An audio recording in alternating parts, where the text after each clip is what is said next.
ဂုံတရေရှိအထက်တန်းစားအကယ်ဒမီကျောင်းတော်ကြီးမှာလူတိုင်းနှုတ်ဆက်ပြီးလိုက်နာကြရတဲ့စီကံတစ်ခုရှိပါတယ်။အဲ့ဒါကတော့စစ်မှန်တဲ့မျိုးရိုးမြင့်တထေးသားတွေဟာငါးတကောင်ရဲ့ပါဟတ်နားမှာရှိတဲ့လာချမ်းပုံတံအသားဖက်လေးကိုပဲရွေးချယ်စားသုံးကြတာဖြစ်ပါတယ်။ဒါကြောင့်တစုံတစ်ယောက်ကငါးရဲ့ကြောဘက်အသားကိုအနံ့မရစားနေတာကိုမြင်လိုက်ရရင်ပဲအဲ့ဒီလူဟာဆင်းရဲသားကလေးဖြစ်တယ်ဆိုတာချက်ချင်းသိသာသွားစေပါတယ်။တကယ်တော့ဒါဟာအဓိကအစုအဖွဲ့ကြီး၄ခု Four Major Conglomerates ရဲ့အမွေခံသားသမီးတွေဖန်တီးထားတဲ့ကစားပွဲတစ်ခုဖြစ်ပါတယ်။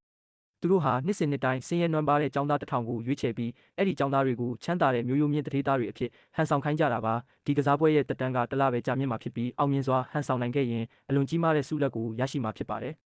ဒါပေမဲ့အကယ်၍လူမိပြီးအမှန်တရားပေါ်ပေါက်သွားခဲ့ရင်တော့ထိုသူဟာအလုတ်ကျန်းလုတ်ကင်ဖို့ဖိအားပေးခံရမှာဖြစ်ပါတယ်ထိုအစုအဖွဲ့ကြီး၄ခုအတွက်နှစ်ပေါင်း80တိုင်တိုင်အခမဲ့အလုတ်ကျန်းလုတ်ကင်ပေးရမှာဖြစ်ပါတယ်ကျွန်တော်ကတော့ဝမ်းစာရေးအတွက်ရုန်းကန်နေရတဲ့အခြေခံလူတန်းစားဘာကောင်းမှမဟုတ်တဲ့လူတစ်ယောက်ပါဒါပေမဲ့ကံကြမ္မာရဲ့အလှည့်ပြောင်းတစ်ခုကြောင့်အစားအသောက်တွေလိုက်ပို့နေရင်းနဲ့မှဒီအကယ်ဒမီကျောင်းတော်ကြီးရဲ့ရွေးချယ်ခြင်းကိုခံလိုက်ရပါတယ်။ရွှေနားကွတ်ထားတဲ့ဖိစာလေးကိုငုံကြည့်ရင်နေမကောင်းဖြစ်နေတဲ့မိခင်အိုကြီးကိုတွေးပြီးနောက်ဆုံးမှာတော့ဒီစမ်းကြဲပြီးအတိတ်ပဲမရှိတဲ့ကစားပွဲထဲမှာပါဝင်ဖို့ကျွန်တော်သဘောတူလိုက်ပါတော့တယ်။ကျောင်းဖွင့်ရဲ့ပထမဆုံးနေ့မှာပဲကျွန်တော်ဟာလူသိနေတဲ့တန်ဖိုးကြီးစိန်ခံတစိမ့် Natural Luxury Brand လက်ဆွဲအိတ်ကိုဆွဲပြီးအထက်တန်းဆန်ပြီး ATA ဆက်နိုင်တဲ့ပုံစံမျိုးဖြစ်အောင်အသေးအတန်ဟန်ဆောင်ရင်းကျောင်းဝင်းတကားထဲကိုလှမ်းဝင်ခဲ့ပါတယ်။ကျောင်းတကားဝမှာတော့ဒီပွဲကြည့်ဖို့ရောက်နေကြတဲ့ချမ်းသာတဲ့လူငယ်မောင်မယ်တွေနဲ့ပြည့်နေနေတာပေါ့။ဘာလို့လဲဆိုတော့ဒီနေ့ကဒီမျိုးရိုးမြင့်ကစားပွဲတရားဝင်စတင်တဲ့နေ့ဖြစ်တာမို့မကြခင်ပေါ်လာတော့မဲ့လူတုလူရောင်တွေကိုအားလုံးကမျှော်လင့်တကြီးစောင့်ကြည့်နေကြတာပါသူတို့တွေဟာတထေးပုံစံပေါက်အောင်အသေးအတန်စူးစမ်းနေကြတဲ့ဒီစင်းရဲသားရက်ကွက်ကလူတွေရဲ့ပြာရခတ်မှုနဲ့အရှက်ရပုံတွေကိုပဲထိုင်ကြည့်နေကြတာဆိုတာကျွန်တော်တခြားသူတွေထက်ပိုသိတာပေါ့တချို့ဆိုရင်ဒီအောက်ခြေတန်းစားစင်းရဲသားတွေဘယ်နှရက်တောင့်ခံနိုင်မလဲဆိုတာကိုလောင်းကြီးတောင်ထပ်နေကြပါတယ်မကြခင်မှာပဲကျွန်တော်ရဲ့ခံရပြီးတက်ရက်တန့်ပြန့်တဲ့မျက်နှာပေါ်ထွက်လာတဲ့အခါမှာတော့ကျွန်တော်ဟာလူတိုင်းရဲ့စိတ်ဝင်စားမှုကိုချက်ချင်းဆွဲဆောင်လိုက်နိုင်ပါတော့တယ်ထိုနေရာတွင်ရှိနေကြတဲ့မျိုးရိုးမြင့်တခင်လေးတွေနဲ့တခင်မလေးတွေအားလုံးရဲ့အာယုံဆိုင်မှုကိုပေါ့ကျွန်တော်ရဲ့မွေးရပါလို့ဖြစ်နေတဲ့ ATA ဆက်နိုင်မှုနဲ့မြင့်မြတ်တဲ့အရှိန်အဝါကြောင့်လူအုပ်ကြီးဟာဘေးဆောင်ကြည့်ပြီးတယောက်နဲ့တယောက်တူနဲ့ကျွန်တော်ရဲ့မိသူမိဝါဖြစ်ကြောင်းကိုခံမှန်းမှုစူးစမ်းနေကြပါတယ်။ကျောင်းတကားဝကိုပိတ်ဆို့ထားတဲ့လူအုပ်ကြီးကိုကြည့်ပြီးကျွန်တော်မျက်မှောင်နှဲငယ်ကျုပ်လိုက်မိတယ်ပြီးတော့မငြင်းမညာဖြစ်ပြီးဆူဆွနေတဲ့မြေပြင်ကိုငုံကြည့်လိုက်ပါတယ်။ပြီးနောက်စိတ်မရှိသလိုပုံစံနဲ့နားကိုကုတ်ရင်းဘေးနားမှာကြောင်အန်းနဲ့ရက်နေတဲ့မျိုးရိုးမြင့်ကျောင်းသားလေးတယောက်ကိုလက်ညှိုးထိုးပြပြီးမင်းအင်ကြီးအပြင်စင်ကိုချွတ်လိုက်ငါအပေါ်ကနေနင်းပြီးသွားဖို့ခြေနှင်းအဖြစ်သုံးမလို့ငါကဆူဆွနေတဲ့ရွှွမြေတွေကိုမကြိုက်ဘူးလို့ပြောလိုက်ပါတယ်အဲ့ဒီမျိုးရိုးမြင့်ကျောင်းသားလေးဟာစွန့်ပြီးကျွန်တော်ကိုကြည့်နေမိတော့တာပေါ့တောက်ဒီကောင်တော်တော်မောက်မာတာပဲသူကများဟိုဒနာရီလာလှုပ်ဝက်ဆန်းကျဲတဲ့အမွေခံတသမီများလားလို့သူတို့တွေးနေကြပုံမှာပဲစောစောကစူညံနေတဲ့လူအုပ်ကြီးဟာစက္ကန့်နှဲငယ်လောက်လုံးဝငြိမ်ကျသွားခဲ့ပေမဲ့ဘယ်သူမှကန့်ကွက်စကားတခွန်းတောင်မပြောရဲကြပါဘူးဘာလို့လဲဆိုတော့ဒီနှစ်မှာတော့ထိုအစုအဖွဲ့ကြီး၄ခုဟာကစားပွဲရဲ့အခက်အခဲအဆင့်ကိုမြင့်တင်ဖို့အတွက်လှည့်ကွက်အသစ်တစ်ခုကိုတုံးထားလို့ဖြစ်ပါတယ်သူတို့ဟာအခြေခံလူလန်းစားဆင်းရဲသားကျောင်းသားအသစ်တွေအဖြစ်ဟန်ဆောင်ဖို့အတွက်လောကကြီးကနေအချိန်အတော်ကြာလူမသိသူမသိပုံအောင်နေခဲ့တဲ့ထိတ်တန်းဘီလီယံနာမိသားစုတွေရဲ့အမွေခံတွေကိုပါထည့်သွင်းထားလို့ပါပဲဒါကြောင့်ကျွန်တော်ဟာလူသိနေတဲ့တန်ဖိုးကြီးစိန်ခံတစိမ့်လက်ဆွဲအိတ်ကိုပဲဆွဲထားပေမဲ့ကျွန်တော်ဟာတကယ်ပဲအောက်ခြေတန်းစားဆင်းရဲသားတစ်ယောက်လားဆိုတာကိုဘယ်သူမှအတက်မပြောနိုင်ဖြစ်နေကြပါတော့တယ်တထေးသားစစ်လိုဟန်ဆောင်နေတာလားဒါမှမဟုတ်လူအထင်သေးအောင်ဦးကြောင်ကြောင်ပုံစံဖမ်းနေတဲ့ထိတ်တန်းဘီလီယံနာမိသားစုဝင်အစ်စ်အမှန်ပဲလားဆိုတာကိုပေါ့ကျွန်တော်ကတော့ဘသူ့ကိုမှဂယုမဆိုင်တဲ့ပုံစံမျိုးနဲ့မျက်မှောင်ကျုပ်ပြီးအေးဆက်ဆက်အကြည့်တွေနဲ့ကြည့်နေလိုက်ပါတယ်ကျွန်တော်ရဲ့အကြည့်တွေရောက်ရှိသွားတဲ့နေရာတိုင်းမှာရှိနေကြတဲ့ကြောင်အန်းဖြစ်နေတဲ့တခင်လေးတွေနဲ့တခင်မလေးတွေဟာလေတုတစ်ခုလုံးခဲသွားတယ်လို့မျိုးချမ်းစိမ့်တုံလို့သွားကြပါတယ်။ဒဏ္ဍာရီလာထိတ်တန်းဘီလီယံနာမိသားစုကိုသွားပြီးမပြစ်မမိစေဖို့အတွက်ဘယ်သူမှမလုပ်ရဲမပြောရဲကြပါဘူး။ဖျားရည်သူကဘသူလဲဒီအရှိန်ဝါကတော်တော်ကိုပြင်းထန်လွန်းနေဒါပေမဲ့တချို့ចောင်းသားတွေကတော့ကျွန်တော်ရဲ့မောက်မာတဲ့အပြုမူကိုမခံမရနိုင်ဖြစ်ပြီးပြန်လဲတုတ်ပြန်ပြောဆိုလာကြပါတယ်ဟမ်ကျွန်တော်အထင်တော့သူကဒီတစ်ခေါက်ရွေးချယ်ခံရတဲ့စင်ရဲသားចောင်းသားပဲဖြစ်ရမယ်သူ့ရဲ့နီလန်းတွေကတခြားသူတွေထက်နည်းနည်းလေးပိုပြီးပါနဲ့နေုံတက်ပါပဲကျွန်တော်ဟာထိုးထိုးပြန်လဲအခန်းစင်ခေါ်လာတဲ့မျိုးရိုးမြင့်တခင်မလေးရဲ့ရှစ်တက်ကိုရှောက်သွားပြီးလူတိုင်းစုံအံ့အောင်သွားစေမဲ့အပြုမူကိုလှုပ်လိုက်ပါတော့တယ်သူမရဲ့ပါကိုဖြက်ခနဲရိုက်ချလိုက်တာပါမင်းစောစောကဘာပြောလိုက်တာလဲပူကြဲကြဲပြောစမ်းငါတေချာမကြားလိုက်လို့ကျွန်တော်ဟာအိတ်ကက်ထဲကလက်ကင်ပူဝါကိုထုတ်ပြီးရွှန်ရှာဆက်ဆုပ်တဲ့ပုံစံမျိုးနဲ့လက်တွေကိုတုပ်လိုက်ပါတယ်ဘာစကားတခုမှမပြောဘဲလက်ပါလိုက်တဲ့ကျွန်တော်ရဲ့လုပ်ရက်ကြောင့်အံ့ဩသွားကြတဲ့လူအုပ်ကြီးဟာချက်ချင်းပဲတယောက်နဲ့တယောက်တူနဲ့ဝိုင်းပြောကြပါတော့တယ်ဝိုးအဲ့ဒါကဘာအချမ်းသာဆုံးစည်ရင်ဝင်ဝေတဖူဝေဒီဖူမိသားစုရဲ့သမီးပဲဥစ္စာကဘာအချမ်းသာဆုံးပုဂ္ဂိုလ်တစ်ဆက်စည်ရင်ဝင်မိသားစုလေသူကအဲ့ဒီသမီးဖြစ်သူကိုတောင်ရိုက်ရဲတယ်ပေါ့ယောက်ျားရင်မကြီးတယောက်ကမိန်းကလေးတယောက်ကိုဘလို့များလက်ပါရက်ရတာလဲသူမဘက်ကစကားနည်းနည်းလေးပြောမိယုံတင်ဥစ္စာတကယ်ကိုလူကြီးလူကောင်းမဆန်လိုက်တာပါရိုက်ခံလိုက်ရတဲ့မျိုးရိုးမြင့်တခင်မလေးဟာသူမကိုသူမမယုံနိုင်လောက်အောင်ဖြစ်ပြီးပါကိုအုပ်ထားမိပါတယ်တသက်မှာတခါမှဒီလိုအဆက်ခွဲမခံရဘူးတော့မို့ဒေါသတွေနဲ့တုံရင်လို့နေတာပေါ့နင်ကများငါ့ကိုရိုက်ရဲတယ်ပေါ့ငါအဖေကဘသူလဲဆိုတာနင်သိရလားငါအဖေကကမ္ဘာအချမ်းသာဆုံးပုဂ္ဂိုလ်30ဦးတည်းကတယောက်ဖြစ်တဲ့ဝေဒဖူးဝေဒီဖူပေါ့ငါကိုလာပြစ်မာတဲ့အတွက်နင်တော့တေပီတာမတ်ကျွန်တော်ကတော့ထိုမျိုးရိုးမြင့်တခင်မလေးရဲ့ချင်းချောက်မှုကိုလုံးဝဥပိ္ပခါပြုပြီးသူမကိုကြော်ဖြက်ကဆက်လျှောက်သွားခဲ့ပါတယ် ဒီလိုအလိုလိုက်ခံထားရတဲ့တခင်မလေးဟာတသက်မှာဒီလိုမလေးမစားပြုမှုတာမျိုးကိုဘယ်တော့မှကြုံဘူးပါမလဲသူမဟာချက်ချင်းပဲကျွန်တော်ရဲ့အင်ဂျီလက်စ်ကိုလှမ်းဆွဲလိုက်ပြီးအခုချက်ချင်းရက်လိုက်စမ်းနင့်ကိုဘသူကထွက်သွားခွင့်ပေးလို့လဲထိုးချိန်မှာပဲချွင်ခနဲ့မြည်တမ်းတဲ့အတူရွှေရောင်ဒီဇိုင်းတွေပါရှိတဲ့အနက်ရောင်ကပ်ပြား black card တစ်ခုဟာမြေပြင်ပေါ်ကိုလွင့်စင်ကျသွားပါတော့တယ်မျက်စိလေးနဲ့ចောင်းသားတစ်ယောက်ကချက်ချင်းမြင်သွားပြီးအံ့ဩတုန်လှုပ်စွာနဲ့လှမ်းထောက်ပြလိုက်တယ်ဟေးကြည်စမ်းအဲ့ဒါပါလဲလူတိုင်းရဲ့အကြည့်တွေဟာအဲ့ဒီအနက်ရောင်ကပ်ပြားပေါ်မှာပဲစုပြုံကြရောက်သွားကြပါတယ်အနက်ရောင်ကပ် black card လားကဘာပေါ်မှာ3ကပ်ပဲရှိတဲ့အဲ့ဒီကပ်မျိုးလားလူအုပ်ကြီးကြားထဲမှာအံ့ဩတုန်လှုပ်သွားတဲ့လှိုင်းလုံးကြီးတစ်ခုဖြတ်တန်းသွားတယ်လို့မျိုးအတန်တွေစုပြုံထွက်လာပါတော့တယ်ကျွန်တော်ရဲ့နှက်ခမ်းတောင်ဆုံးမှာတော့အပြုံးဖြော့ဖြော့လေးတစ်ခုပေါ်လာခဲ့ပါတယ်ဒီလက်ကွက်ကတော့အောင်မြင်သွားခဲ့ပြီပေါ့အလကားနေရင်ပတ်စံအများကြီးအကုန်ကြခံပြီးဒီကက်အတူကိုပြုတ်လုခဲ့ရတာမဟုတ်ပဲကိုကျွန်တော်ကတော့မောက်မာတဲ့အရေးရောင်တွေနဲ့မောကြည့်လိုက်ပြီးစောစောကခြေနှင်းလုတ်ဖို့အင်ကြီးချုပ်ပေးခဲ့တဲ့ចောင်းသားလေးကိုတစ်ချက်ကြည့်ပြီးတော့မြေပြင်ပေါ်ကအနက်ရောင်ကပ်ပြားကိုလက်ညှိုးထိုးပြရင်မင်းအဲ့ဒီကက်ကိုကောက်ပေးရင်ဒီကက်ကမင်းအပိုင်ပဲလို့ပြောလိုက်ပါတယ်အဲ့ဒီចောင်းသားလေးခမညာမြောက်ကျသွားပြီးထီပေါက်လိုက်ရတယ်လို့မျိုးမျက်နှာတစ်ခုလုံးဝမ်းသာအားရအပြုံးတွေနဲ့ဝင်းပါသွားပါတော့တယ်ကျွန်တော်ပြောလိုက်တဲ့ပုံစံကသူ့အပေါ်ကျေးဇူးပြုလိုက်တဲ့အရှင်သခင်တယောက်လိုဖြစ်နေပေမဲ့လည်းအဲ့ဒီចောင်းသားလေးဟာလုံးဝအရှက်ရတယ်လို့မခံစားရပါဘူးအဲ့ဒီအစားသူဟာဖားဖားရရနဲ့ဖော်လန်ဖားပြုံးပြုံးပြပြီးကျွန်တော်ခြေထောက်နာကိုအပြေးလွှာရောက်လာကမြေပြင်ကအနက်ရောင်ကက်ကိုကောက်ယူပြီးကျွန်တော်ထံကိုလက်နှစ်ဖက်နဲ့ရိုယိုသေးသေးပြန်လဲအပ်နှံလာပါတယ်ဒီလောက်တန်မိုးကြီးတဲ့ကက်မျိုးကိုတော့ကျွန်တော်ကိုအသက်တစ်ဆက်ချောင်းပေးရင်တော့မကင်ရဲပါဘူးခင်ဗျာအရှင်ပဲပြန်သိမ်းထားပါဦးကျွန်တော်ကတော့အဲ့ဒီကက်ကိုယွန်ရှာဆက်ဆုပ်တဲ့အကြီးနဲ့တစ်ချက်ကြည့်လိုက်ပြီးညစ်ပတ်သွားပြီဖြစ်တဲ့ရွှေနာကိုအနက်ရောင်ကက်ကိုလက်ကင်ပူဝါနဲ့ကင်ပြီးယူလိုက်ပါတယ်ပြီးတော့အသားလေးမြောက်တင်ပြီးဘေးနာကအမိုက်ပုံးထဲကိုအကွက်ကြကြလှမ်းပစ်ထည့်လိုက်ပါတော့တယ်ဒီလောက်ညစ်ပတ်သွားတဲ့ကက်မျိုးကိုဘယ်လိုလုပ်ဆက်သုံးလို့ရတော့မှလဲဘသူမှလည်းမလိုချင်မှတော့အမိုက်ပုံးထဲပဲပြစ်လိုက်တော့တာပေါ့စောစောကအနက်ရောင်ကက်ကိုမှတ်မိသွားတဲ့ចောင်းသားလေးခမများတော့ရင်ဘက်ကိုဖိပြီးနှမျောတစ်တလုံးလို့ရင်ကွဲမတက်ခံစားနေရရှာပါတယ်။အိုး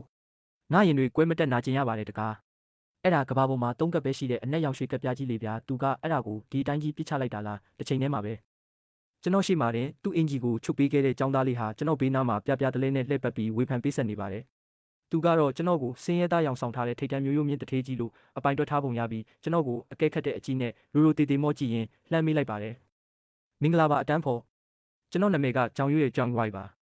ကျွန်တော်မိသားစုကဟိုတယ်လုပ်ငန်းလုပ်ကိုင်ပါတယ်တင်ကဘသူလဲဆိုတာကျွန်တော်သိခွင့်ရှိမလားခင်ဗျာကြောင်ရွရဲ့မေးလိုက်တဲ့မေးခွန်းကတော့ဒီနေရာမှာရှိနေကြတဲ့လူတိုင်းသိကျင်နေကြတဲ့မေးခွန်းပါပဲဒီကုံတရီရှိကျောင်းတော်ကြီးကိုခြေချလိုက်ကြတဲ့ကဒါဟာကျွန်တော်အတွက်ပထမဆုံးသောစမ်းသပ်ချက်ဖြစ်မှန်းကျွန်တော်ကောင်းကောင်းသိပါတယ်အကယ်၍အောင်မြင်ခဲ့ရင်ဒီမျိုးရိုးမြင့်ကစားပွဲတွေကိုကျွန်တော်ဂုံဂုံတရေတရေဝင်ရောက်ခွင့်ရမှာဖြစ်ပြီးကြာရှုံးခဲ့ရင်တော့ဘဝပြတ်သွားမှာဖြစ်ပါတယ်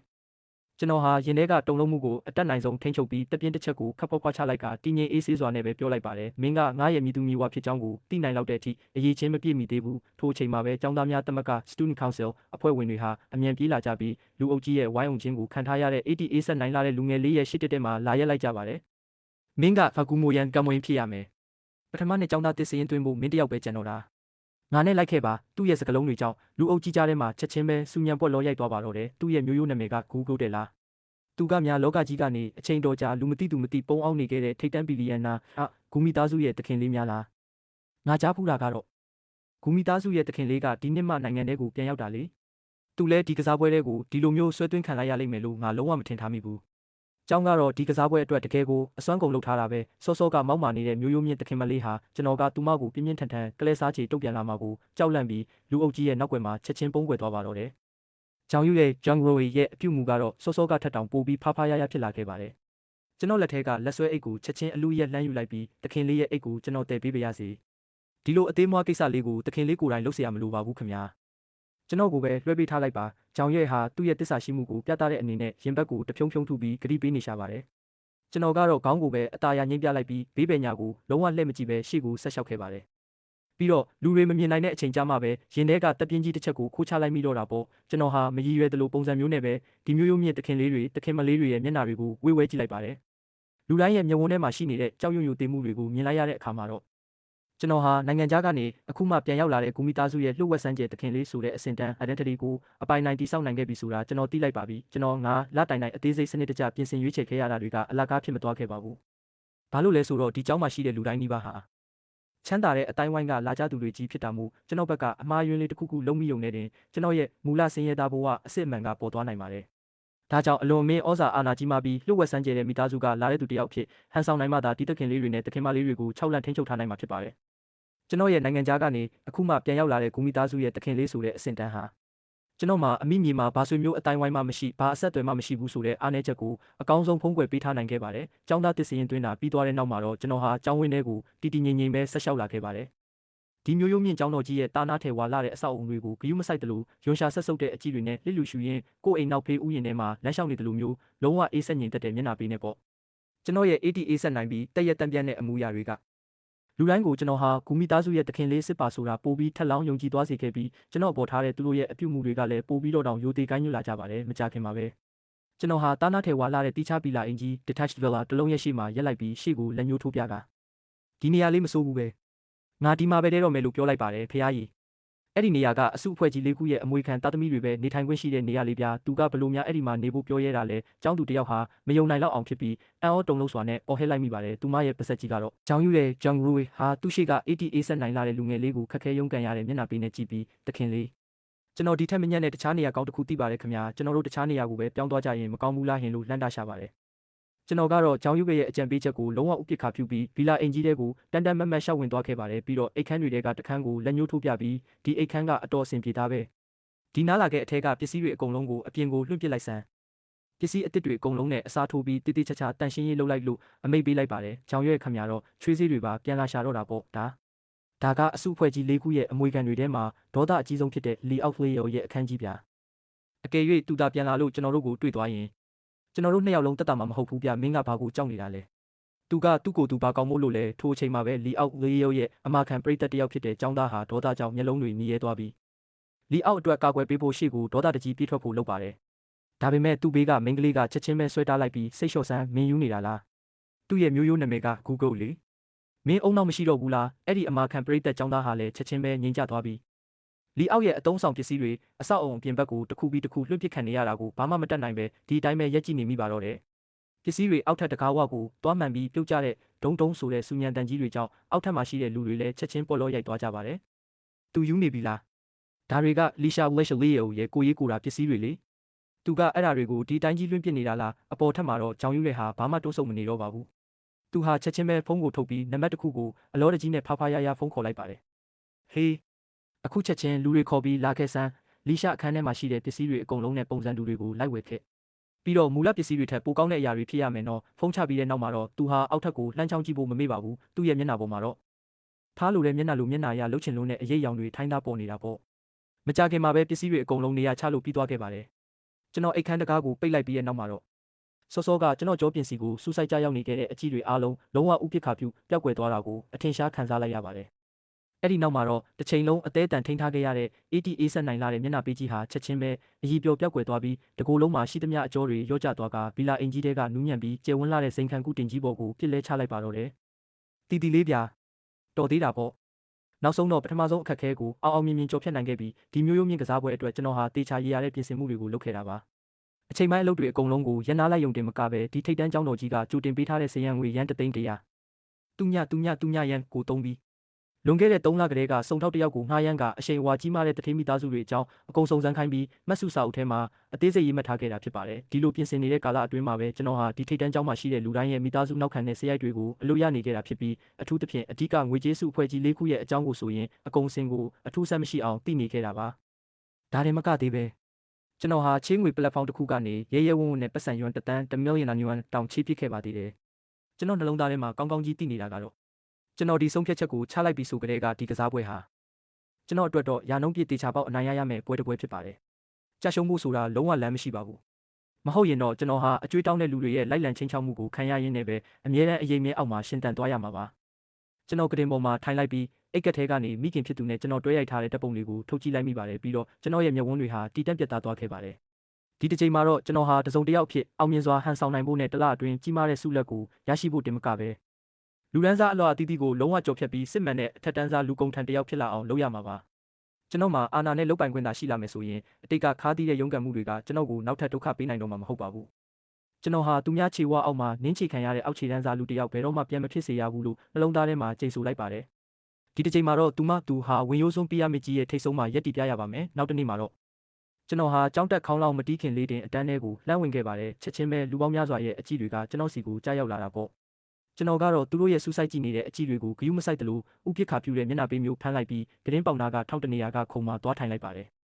ဘေးနားမှာထိုင်နေကြတဲ့ကျောင်းသားတွေဟာကျွန်တော်ကိုမြင်ချင်းပဲချမ်းသာကြွယ်ဝလာတဲ့ဂူမီသားစုရဲ့တခင်လေးကိုတွားပြီးမပိုးတိုက်မိစေဖို့အတွက်ချက်ချင်းပဲခုံတွေရွှေ့ပြီးထွက်သွားကြပါတော့တယ်ကျွန်တော်ဘက်ကဘာမှထူးထူးခြားခြားလွန်လွန်ကျူးကျူးမလုပ်ခဲ့ရင်တောင်မှသူတို့ရဲ့စူးစိုက်လာတဲ့အကြည့်တွေကတော့ကျွန်တော်စီမှာပဲမြဲမြံစွာရှိနေစေဖြစ်ပါတယ်အဲ့ဒီအချိန်မှာပဲအစုအဖွဲ့ကြီး၄ခုရဲ့အမွေခံတွေတဲကတယောက်ဖြစ်တဲ့တန်တန်ထိုင်ထိုင်ဟာထူးထူးခြားခြားပဲအဲ့ဒီ ATA ဆက်နိုင်လာတဲ့လူငယ်လေးရဲ့ဘေးနားကခုံမှာတိုက်ရိုက်လာထိုင်လိုက်ပါတော့တယ်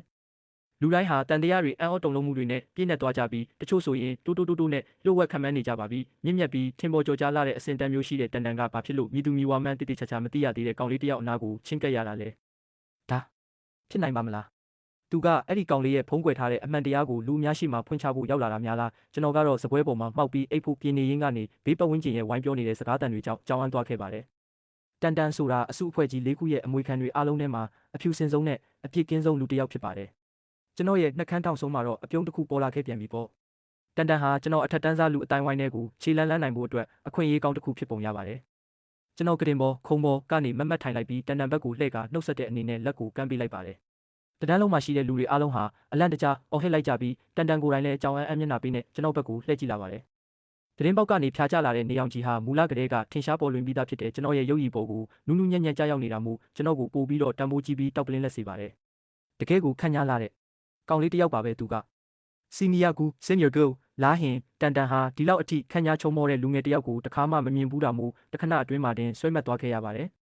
စောစောကခုံလာလူတလူဖြစ်လို့စိတ်အနှောက်အယှက်ဖြစ်ရတဲ့ခံစားချက်တွေဟာချက်ချင်းပဲအည်ပျော်ပြောက်ကွယ်သွားခဲ့ပြီးအဲ့ဒီအစာမင်းကလေးဆန်တဲ့ရှက်သွေးဖြာမှုတွေကနေရာဝင်ယူလိုက်ပါတော့တယ်ဒီလိုလှပလွန်းတဲ့မြင်ကွင်းဟာအစုအဖွဲ့ကြီး၄ခုရဲ့တီးတက်နားနေဆောင်ကနေတဆင့် online forum စာမျက်နှာပေါ်ကိုချက်ချင်းပဲပြန့်နှံ့သွားခဲ့ပါတယ်အမွေခံတဦးဖြစ်တဲ့ဂျီဟန်ဇိုဂျေအန်ဇိုဟာမာယူကျုပ်လုပ်ထားတဲ့တာရီဆိုဖာကြီးပေါ်မှာထိုင်ရင်းမျက်မှောင်ကျုပ်က forum ပေါ်ကကျွန်တော်နဲ့တန်တန်တို့ရဲ့ရင်သက်ရှုမောခွဲတပ်ပုံတွေကိုစူးစိုက်ကြည့်နေပါတယ်ဂျီဟန်ဇိုဟာမှတ်ချက် comment တွေကိုအမှတ်မထင်ဆွဲကြည့်နေရင်းကနေ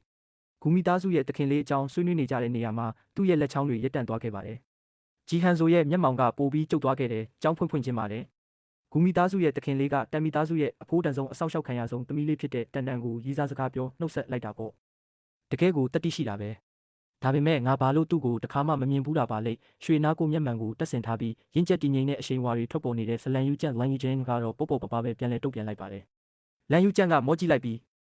မင်းသူ့ကိုမတွေ့ဘူးတာပုံမှန်ပါပဲ။သူကတသက်လုံးနိုင်ငံခြားမှာနေလာတာလေ။အဲ့ဒါဘာဆန်းလို့လဲသူမဟာဖိုရမ်ဘော်က ATA ဆက်နိုင်လာတဲ့လူငယ်လေးရဲ့ပုံကိုအမှတ်မထင်မြင်တွေ့သွားခဲ့တာပါ။သူမရဲ့မျက်ဝန်းထဲမှာအံ့ဩသွားတဲ့အရေးအယောင်တစ်ခုဖြစ်ပြေးသွားခဲ့ပါတယ်။သူမဟာလက်သီးကိုတိတ်တဆိတ်ကြစ်ပါအောင်ဆုပ်လိုက်မိပေမဲ့ဘာမှမဖြစ်ခဲ့တယ်လို့မျိုးပဲဆက်ပြီးဟန်ဆောင်နေလိုက်တာပေါ့။ဂျီဟန်ဇိုဂျေဟန်ဇိုကတော့သူ့ဖုန်းထဲကတပ်ပုံကိုစူးစိုက်ကြည့်ရင်တစ်ခုခုထူးဆန်းနေတော့မဲလို့ခံစားနေရဆဲဖြစ်ပါတယ်။နှစ်ပေါင်းများစွာလူမသိသူမသိပုံအောင်နေခဲ့တဲ့ထိတ်တန်းဘီလီယံနာမိသားစုပဲဖြစ်ဘာသတင်းအစအနာမှလုံးဝမထွက်ပေါ်လာပဲနေဖို့ဆိုတာမဖြစ်နိုင်ဘူးလေ။ဂျီဟန်ဇိုရဲ့ဇဝေဇဝါဖြစ်နေတဲ့မျက်နှာပေးဟာဘေးနားမှာအပြင်းပြေထိုင်နေတဲ့လီအောက်လေးရှီယောရဲ့ဆူဆူဆန်ဆန်စိတ်ဝင်စားမှုကိုအပြည့်အဝဆွဲဆောင်လိုက်ပါတော့တယ်။ပုံမှန်ဆိုရင်တည်ငြိမ်လွန်းတဲ့ဂျီဟန်ဇိုကိုတောင်ဒီလောက်အထိအာယုံစိုက်သွားစေတဲ့လူကဘယ်လိုပုံစံမျိုးလဲဆိုတာသိကျင်စောနဲ့သူဟာဂျီဟန်ဇိုရဲ့လက်ထဲကဖုန်းကိုချက်ချင်းလူးယူလိုက်ပါတယ်။ဂျီဟန်ဇိုခများတတိမထားမိလိုက်ပဲလီအောက်ရဲ့ဖုန်းလူချင်းကိုခံလိုက်ရတာပါ။သူပြန်လဲတုတ်ပြန်ဖို့အချိန်မရခင်မှာပဲလီအောက်ဟာတခြားဆိုဖာတစ်ခုပေါ်ကိုခုန်ကူးသွားပြီးထိုင်ချလိုက်ပါပြီ။သူဟာဖုန်းကိုဖွင့်ပြီးအဲ့ဒီ ATA ဆက်နိုင်လာတဲ့လူငယ်လေးရဲ့တပ်ပုံကိုချဲ့ဇူးပြီးကြည့်လိုက်ပါတယ်။နေအောင်ကြီးအောက်မှာသတင်းပေါက်နားမှာထိုင်နေတဲ့ရင်သက်ရှုမောခွဲချုံမောလှပလုံးတဲ့လူငယ်လေးတစ်ယောက်ရဲ့ပုံရိပ်ကမျက်စိရှိမှပေါ်လာခဲ့ပါတော့တယ်။လီအောက်ခများပါဆက်ကြီးအဟောင်းသားဖြစ်သွားရရှာတာပေါ့တောက်။သူကတကယ်ကိုမယုံနိုင်လောက်အောင်ချောလွန်းတာပဲ။ငါဘာလို့ဒီလိုရုပ်ရည်မျိုးရှိတဲ့သူတစ်ယောက်ကိုငါအခုမှပဲတွေ့ဘူးရတယ်လို့လားဂျီဟန်ဇိုဂျေဟန်ဇိုကလည်းသဘောတူတဲ့အနေနဲ့ခေါင်းငိမ့်လိုက်ပါတယ်။ဟုတ်တယ်ယုတ်တိပေတာအရာပြောရရင်တော့သူ့ရဲ့လက်ရှိရုပ်ရည်မျိုးနဲ့ဆိုရင်ဒီအတိုင်းဝိုင်းထဲမှာလုံးဝလူမသိသူမသိဖြစ်နေဖို့ဆိုတာမဖြစ်နိုင်ဘူး။ဒီနောက်ွယ်မှာတစုံတရာလှုပ်ဝက်ချက်ရှိနေတာများလားဂျီဟန်ဇိုမင်းနည်းနည်းပြောင်းလဲသွားတယ်လို့ပဲနော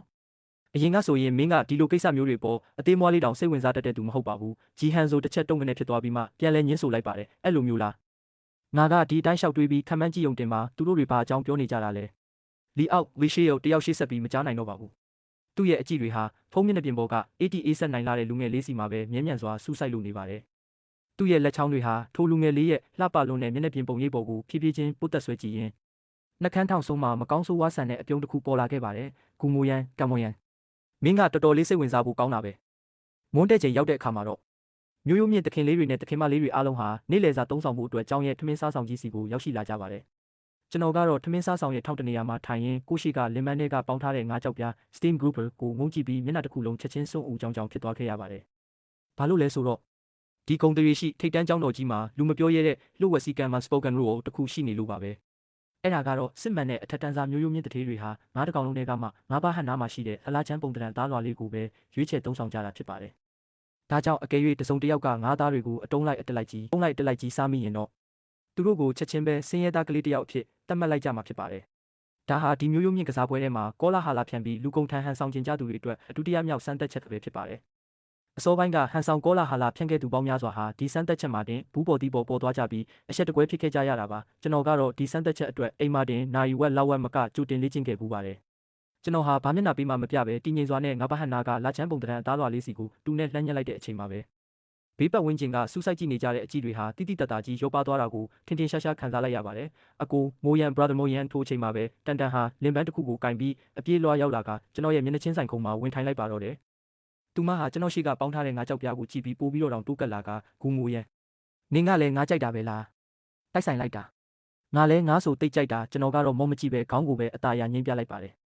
အတန်းထဲမှာနှုတ်ဆက်ရီးစားစကားပြောခဲ့တာဟာနောက်ပြောင်လိုက်တာတက်တက်ပဲလို့ကျွန်တော်ကောင်းကောင်းကြီးရှင်းပြထားခဲ့ပြီးဖြစ်ပေမဲ့လေတန်တန်ဟာမျောလေးမထားပဲကျွန်တော်အနာကိုထပ်ပြီးကတ်လာခဲ့ပြန်တာပါသူမဟာလက်ဟန်ချေဟန်တွေအမျိုးမျိုးလုပ်ပြီးဒီကုံတေးရှိကျောင်းတော်ကြီးတွေကအတင်းအဖျင်းသတင်းတွေကိုစိတ်အားထက်သန်စွာနဲ့ live ပြောပြနေရှာပါတယ်တန်တန်ဖန်တီးပေးထားတဲ့ပေါ်ပါလွတ်လပ်တဲ့လေတူထဲမှာနင်းမျောသွားရင်ကျွန်တော်ဟာသတိလက်လွတ်ဖြစ်ပြီးကိုကာကွယ်ထားတဲ့စိတ်အခြေအနေတွေဖြည်းဖြည်းချင်းရောကျသွားခဲ့ရပါတယ်ငါးကြောက်ပြားစီလှမ်းလိုက်တဲ့ကျွန်တော်ရဲ့တူဟာတုံကြီးသွားပြီးငါးရဲ့ကြောဘက်အသားတုံကြီးကိုညှက်မိတော့မလို့ဖြစ်သွားခဲ့ပါတယ်ရုတ်တရက်ဆိုသလိုကြောက်လန့်စိတ်တစ်ခုကရင်ထဲကိုစူးခနဲ့ဖြစ်ပြေးသွားပြီ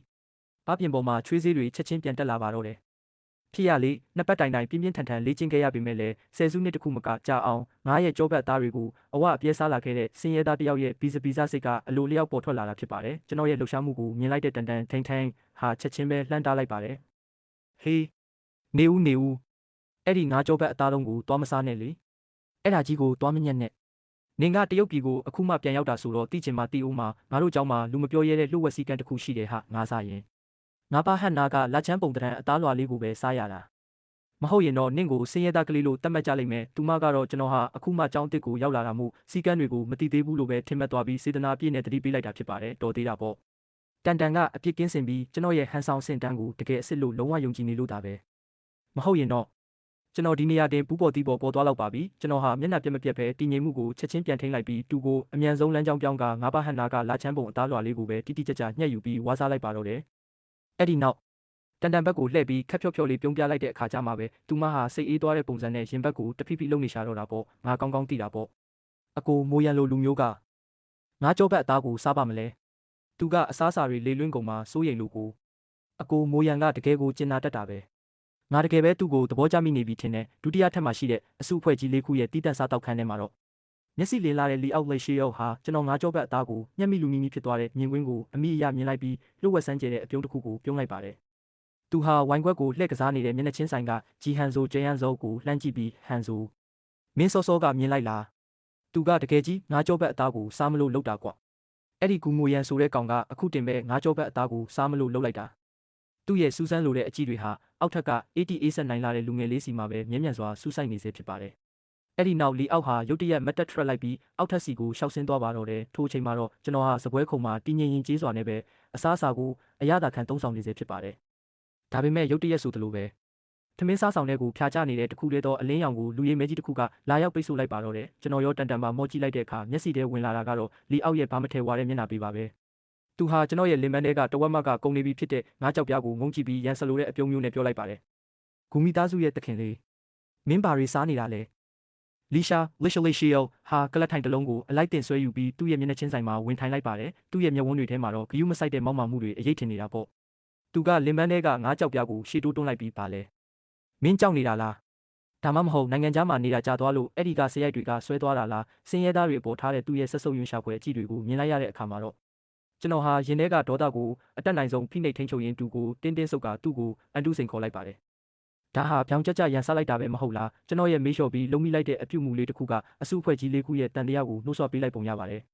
နောင်ကြရင်တော့ပိုပြီးသတိထားရတော့မယ်ကျွန်တော်ဟာစီစနစ်ကြနှလာတဲ့အမူအရာနဲ့ပဲလက်ကင်ပူဝါကိုထုတ်ပြီးနှုတ်ခမ်းကိုတုပ်လိုက်ပါတယ်ပြီးတော့လီအောက်လီခါရောက်ကိုအေးဆက်ဆက်အကြည့်တွေနဲ့စူးစိုက်ကြည့်ရင်မင်းကိစ္စမဟုတ်တာကိုဝင်မပါနဲ့မင်းငါ့ကိုသဘောကျနေလို့စိတ်ဝင်စားပြနေတာတော့မဟုတ်ပါဘူးနော်ကျွန်တော်ပြောလို့လည်းပြီးရောဘေးပတ်ဝန်းကျင်တစ်ခုလုံးမှာချက်ချင်းပဲဝုန်းတိုင်းကျဲဆူညံသွားပါတော့တယ် အစုဖွဲ့ကြီးလေးခုရဲ့အမွေခံတခင်လေးတယောက်ကိုဒီလောက်အထိလူအများရှိမှပြောင်းကျက်ကြအဆက်ခွဲရဲလိမ့်မယ်လို့ဘယ်သူမှမယုံနိုင်ကြပါဘူးလီအောက်ရဲ့မျက်နှာကြီးဟာချက်ချင်းပဲဒေါသကြောင့်မြင်မြန်သွားခဲ့ရပါတယ်သူဟာစပွဲခုံကိုဒေါသတကြီးနဲ့ဘုံခနဲ့နေအောင်လက်သီးနဲ့ထုလိုက်ပြီးမတ်တက်ထရက်ကချက်ချင်းပဲညှင်းဆိုလိုက်တော့တာပေါ့မင်းမပြောလိုက်တာလဲရှောက်ပြီးဆွဆွဲမနေနဲ့ငါကယောက်ျားစစ်ကော I'm straight ယောက်ျားစစ်တယောက်ကမင်းကိုသဘောကျစရာအကြောင်းရှိမလဲဘာအဆင့်တမ်းမှန်တိတိကျကျမသိရတဲ့ဒီကောင်ကတော့တကယ်ကိုရေးစရာကောင်းလာချေရဲ့ကျွန်တော်ကတော့ဘာမှမဖြစ်တယ်လို့ပုံစံမျိုးဖမ်းလိုက်ပြီးကိုယ့်ရဲ့အစားအသောက်လင်ပန်းကိုမကာထွက်လိုက်ပါတယ်ပြီးတော့လီရှာလေးရှေးရုပ်ကိုဆက်ဆုပ်ယွန်ရှာတဲ့အကြီးနဲ့ငုံကြည့်ရင်အေးပါဟုတ်ပါပြီသူကငါ့ကိုသဘောကျဖို့အတွက်တောင်အဆင်မမီပါဘူးအဲ့ဒီလိုပြောပြီးတာနဲ့ကျွန်တော်ဟာလှည့်ထွက်ခဲ့ပါတော့တယ်လီအောက်ကတော့ထွက်ခွာသွားတဲ့ကျွန်တော်ရဲ့ကြောပြင်ကြီးကိုလက်ညှိုးထိုးပြရင်ဒေါသတွေကြောင့်တကိုယ်လုံးတုံရီလို့နေရှာတာပေါ့တန်ဟာကျွန်တော်နောက်ကနေချက်ချင်းအပြေးလွှားလိုက်လာခဲ့ပြီးလီအောက်ရဲ့ဘေးကနေဖြတ်သွားမှာတော့နှာခေါင်းတစ်ချက်ရှုံးလိုက်ရင်ခံရတာတန်တယ်ဟဲ့ဘသူကနင့်ကိုပြဿနာအရင်လာရှာခိုင်းလို့လဲလို့ခက်တိုးတိုးလေးလောင်ပြောင်သွားပါသေးတယ်ဒုတိယထပ်မှာတော့ဂျီဟန်ဇိုဟာအောက်ထက်ကပေါ်လောရိုက်သွားတဲ့စူညံတန်တွေကိုငုံကြည့်ရင်အံ့ဩသွားခဲ့ရပါတယ်လီအောက်တယောက်ဒီလောက်ထိအလင်းအမြန်လက်လျှော့အရှုံးပေးလိုက်ရလိမ့်မယ်လို့သူလုံးဝမျှော်လင့်မထားခဲ့ဘူးလေဂျီဟန်ဇိုဟာသူ့လက်ထဲကဖန်ခွက်ထဲကဝိုင်းနီတွေကိုအตาရာဝိဝဲလှည့်ကစားရင်းနှက်ခမ်းထောင်ဆုံးမှာအတိတ်ပဲပါလာတဲ့အပြုံးတစ်ခုပေါ်လာခဲ့ပါတယ်ကိစ္စတွေကတော့တဆထက်တဆပိုပြီးစိတ်ဝင်စားဖို့ကောင်းလာပြီပဲကျွန်တော်ဟာအတန်းတက်ဖို့စောင့်ဆိုင်ဖို့အတွက်စာသင်ခန်းထဲကိုပြန်ရောက်လာခဲ့ပါတယ်ဒါပေမဲ့အဲ့ဒီအချိန်မှာပဲကျွန်တော်ရဲ့ဖုန်းထဲကိုစမ်းကြည့်တဲ့စာတို့ text message တစ်ဆောင်ရောက်ရှိလာခဲ့တာပေါ့ဘသူကပို့လိုက်မှန်းကျွန်တော်မသိရပါပဲစာထဲကအကြောင်းအရာကိုတော့ကျွန်တော်ခန့်မှန်းမိပါတယ်ဒီကျောင်းတော်ကြီးထဲမှာလီအောက်ကိုသူ့ရဲ့နာမည်ပြည့်စုံတဲ့ခေါ်ဝေါ်သုံးလုံးရဲတဲ့သူဆိုလို့ကျန်တဲ့အစုအဖွဲ့ကြီး၃ခုရဲ့အမွေခံတွေပဲရှိနိုင်တာမို့လို့ပါကျွန်တော်ဟာအတွေးနဲ့သွားရင်မျက်မှောင်ကျုပ်လိုက်မိပါတယ်ကျွန်တော်မထင်ထားမိတာကတော့ဒါဆိုသူတို့တွေကဘသူကငါ့ကိုကူညီချင်တာလဲကျွန်တော်အကြာကြီးစဉ်းစားခဲ့ပေမဲ့အဖြေကတော့ထွက်မလာခဲ့ပါဘူးဒါကြောင့်ပဲဖုန်းကိုချလိုက်ပြီးဒီကိစ္စကိုခဏဘေးဖယ်ထားလိုက်ပါတယ်ဒါဟာအဲ့ဒီစာပို့တဲ့လူကြောင့်ပါပဲသူကကျွန်တော်စီစာတို့ပို့ပြီးလီအောက်လိဆိုင်ယောကိုတတိထားဖို့တတိပေးနိုင်တယ်ဆိုကြတဲ့ကလောလောဆယ်မှာတော့သူဟာကျွန်တော်အတွက်ချင်းချောက်မှုတစ်ခုဖြစ်မလာနိုင်သေးဘူးဆိုတာသိချပါတယ်ရက်အနှဲငယ်ကြားတဲ့အခါမှာတော့တေချာပေါက်ပါပဲဖုံးစာတို့တွေကတတိပေးထားတဲ့အတိုင်းလီအောက်ဟာကျွန်တော်မျက်စိရှိမှခဏပေါ်လာပြီးသူ့ရဲ့တည်ရှိမှုကိုသိတာအောင်အတင်းအကျပ်ထုတ်နေပါတော့တယ်လီအောက်ဟာလူလွတ်ပြီးကျွန်တော်ကိုပြောင်းကျချုံကိုတိုက်ခိုက်တာမျိုးမလုပ်ပေမဲ့သူ့ရဲ့နီလန်းတွေကပိုပြီးတော့တောင်ယွန်စရာကောင်းလာပါတယ်စာရေးစပွဲတွေကိုကြွက်တွေထည့်ထားတာကလတ်ထိုင်ပုံမှာကော်ရီတုတ်ထားတာဒါမှမဟုတ်ကျွန်တော်ရှိမှအထက်တန်းစားတွေသုံးတဲ့ဘန်းစကား aristocratic slang တွေကိုတမင်တကာသုံးလုံးပြောဆိုတာမျိုးတွေပေါ့ဒါပေမဲ့ဒီလိုကလေးကလားဆန်တဲ့အကွက်တွေကကျွန်တော်ကိုမလှည့်စားနိုင်ုံတင်မကပဲကျွန်တော်ကလည်းတူညီတဲ့နီလန်းတွေနဲ့ပဲသူ့ကိုပြန်လဲကလဲစားချေတုတ်ပြန်ခဲ့ပါတယ်ဒါဟာဘာကိုဆိုလိုတယ်လဲဆိုတော့ဒီကာလအတော်အတွင်းမှာဘလို့နောက်ပြောင်ကြည်စဲမှုမျိုးတွေပဲကြုံရကူမိုးရန်ကျွန်တော်ဘက်ကလည်းလီအောက်ကျောင်းလိုပဲတတ်မှတ်ပြီးလီအောက်ဘက်ကလည်းကျွန်တော်ကျောင်းလိုပဲအပြစ်ပုံချနေကြတာဖြစ်ပါတယ်နောက်ဆုံးမှာတော့လီအောက်ဟာဒီလိုအပြန်အလှန်နှောက်ယှက်မှုတွေကိုဆက်ပြီးမတောင့်ခံနိုင်တော့ပဲရက်အနှဲငယ်လောက်ငြိမ်ကျသွားပြီးကျွန်တော်ကိုပြဿနာရှာတာတွေရပ်တန့်သွားခဲ့ပါတော့တယ်လောက်ဝက်15ရက်ဆိုတဲ့အချိန်ဟာလင်းမြန်ပဲကုံဆုံးသွားခဲ့ပြီးဒီဟန်ဆောင်ကစားပွဲကြီးဟာလည်းအရှိန်မြင့်ဆုံးအပိုင်းကိုရောက်ရှိလာခဲ့ကကြီးမားတဲ့ဆုလက်ကြီးကိုစုခူးနိုင်မှုကျွန်တော်အတွက်ပိုပြီးနှိစက်လာခဲ့ပါပြီဒီကာလအတွင်းမှာတန်ထိန်နဲ့ကျွန်တော်ကြားကဆက်ဆံရေးဟာလည်းတစ်နေ့ထက်တစ်နေ့ပိုပြီးရင်းနှီးလာခဲ့ပါတယ်ဒါရင်မကသေးပဲကျွန်တော်ရဲ့ဂူမီသားစုရဲ့တခင်လေးဆိုတဲ့ဂုံပုတ်ကြောင့်အရှိန်ဝါကြီးတဲ့ချမ်းသာကြွယ်ဝသူထေးအတိုင်းဝိုင်းများစွာဟာကျွန်တော်ကိုဖားဖို့မျက်နှာလိုမျက်နှာရလို့ဖို့ရောက်လာကြပါတယ်ကျွန်တော်ရဲ့ပတ်စံအိတ်ဟာလည်းတဖြည်းဖြည်းနဲ့ဖောင်းကားလာခဲ့ပြီးအရာအလုံးဟာအဆင်ပြေချုံးမွေးနေတယ်လို့ပါပဲဒါပေမဲ့နောက်ဆုံးမှာတော့အကြောင်းတွေစတင်ပေါ်ပေါက်လာခဲ့ပါပြီကျွန်တော်ရဲ့အထုပ်ပိုးတွေကိုတည်ယူကူညီပေးခဲ့ဘူးတဲ့ကြောင်ရွရဲ့ဂျွန်ရိုဟာတပတ်မှာ2ရက်လောက်ကျွန်တော်ဝစ်စားစင်တူတွေကိုထက်ခါတလဲလဲဝစ်စင်နေတာကိုတတိထားမိသွားပြီးတခုခုတော့လွဲမနေပြီဆိုတာရိပ်မိသွားခဲ့ပါတယ်ဒါဟာစီးစိမ်ဥစ္စာတွေကြားထဲမှာပဲကြီးပြင်းလာခဲ့ရတဲ့တခင်လေးတွေနဲ့တခင်မလေးတွေအတွက်တော့လုံးဝမဖြစ်နိုင်တဲ့အသက်အန္တရာယ်နှီးပါစိုးရိမ်ရတဲ့အမှားယွင်းကြီးတစ်ခုဖြစ်လို့ပါပဲဒုက္ခပါပဲကာယအချိန် P class ပြီးတဲ့နောက်မှာတော့ကျွန်တော်ရဲ့ကြောပိုးအိတ်ဟာတစုံတစ်ယောက်ရဲ့မှုနှောက်ရှာဖွေခြင်းခံထားရတာကိုရုတ်တရက်သတိပြုမိလိုက်ပါတယ်ကျွန်တော်ဟာထိတ်လန့်တုန်လှုပ်စွာနဲ့ပတ်ဝန်းကျင်ကိုဝေဝဲကြည့်လိုက်မိတာပေါ့ကျွန်တော်ရဲ့မျက်ဝန်းတွေဟာအဝေးကိုမလွတ်တမ်းထွက်ပြေးဖို့ကြိုးစားနေတဲ့ကြောင်ရွရဲ့ကြောပြင်ကြီးစီကိုတန်းကနေကြရောက်သွားခဲ့ပါတယ်ကျွန်တော်ချက်ချင်းပဲသတိအပြည့်ထားလိုက်မိပါတယ်တထေးတွေအကြောင်းကျွန်တော်စုံစမ်းစုဆောင်းထားတဲ့လှုပ်ဝက်ချက်မှတ်စုစာအုပ်ကိုတော့တိတိကျကျဝတ်ထားခဲ့တာမှန်ပေမဲ့လည်းကြောင်ရွရဲ့လိုလူမျိုးကတော့ကျွန်တော်ကိုပထမဆုံးဖားခဲ့တဲ့သူဟာကိုကျိုးစည်းဝါအတွက်ဆိုရင်ဘယ်ချိန်မဆိုကျွန်တော်ကိုပြန်ပြီးတစ္ဆာဖောက်နိုင်တဲ့သူလည်းဖြစ်ပါတယ်အကယ်၍သူသာကျွန်တော်ဟာတစ်ချိန်ကထမင်းပိုးတောင်မတက်နိုင်ခဲ့တဲ့တာမန်အရက်သားဆင်းရဲသားတယောက်ဆိုတာကိုသိသွားရင်သူ့ရဲ့အောက်တန်းကြတဲ့စရိုက်တိုင်းတေချာပေါက်ဒေါသတာကြီးနဲ့ကလဲစားချေဖို့ကြိုးစားပါလိမ့်မယ်ယဉ်ကျေးမှုနဲ့အမှုရာတင်တန်း adequate class အတော်အတွင်းမှာတော့ကြောင်ရဲဟာကျွန်တော်အနာကိုတမင်တကာကတ်လာပြီးကျွန်တော်3ရက်ဆက်တိုက်ဝစ်ဆင်ထားမိတဲ့ limited အကြိမ်ရေထုတ် limited edition စနီကာဖနက်ကိုလက်ညှိုးထိုးပြလိုက်ပါတယ်ဂူမီသားစုရဲ့တခင်လေးကျွန်တော်သတိထားမိတဲ့လောက်ဆိုရင်တခင်လေးဒီ limited စနီကာဖနက်ကိုဝစ်ထားတာ3ရက်ရှိပြီနော်ဘာလို့အခုထိမလဲသေးတာလဲဗျာဂူမီသားစုလိုအရှိန်ဝါကြီးမားတဲ့မိသားစုကြီးတစ်ခုကဖက်နှက်တရံစာလောက်တော့တေချာပေါက်တက်နိုင်မှာပါသူကလူတိုင်းရဲ့အာယုံဆိုင်မှုကိုရရှိအောင်လေတံကိုတမင်တကာကြက်လောင်နဲ့ပြောဆိုလိုက်တာဖြစ်ပါတယ်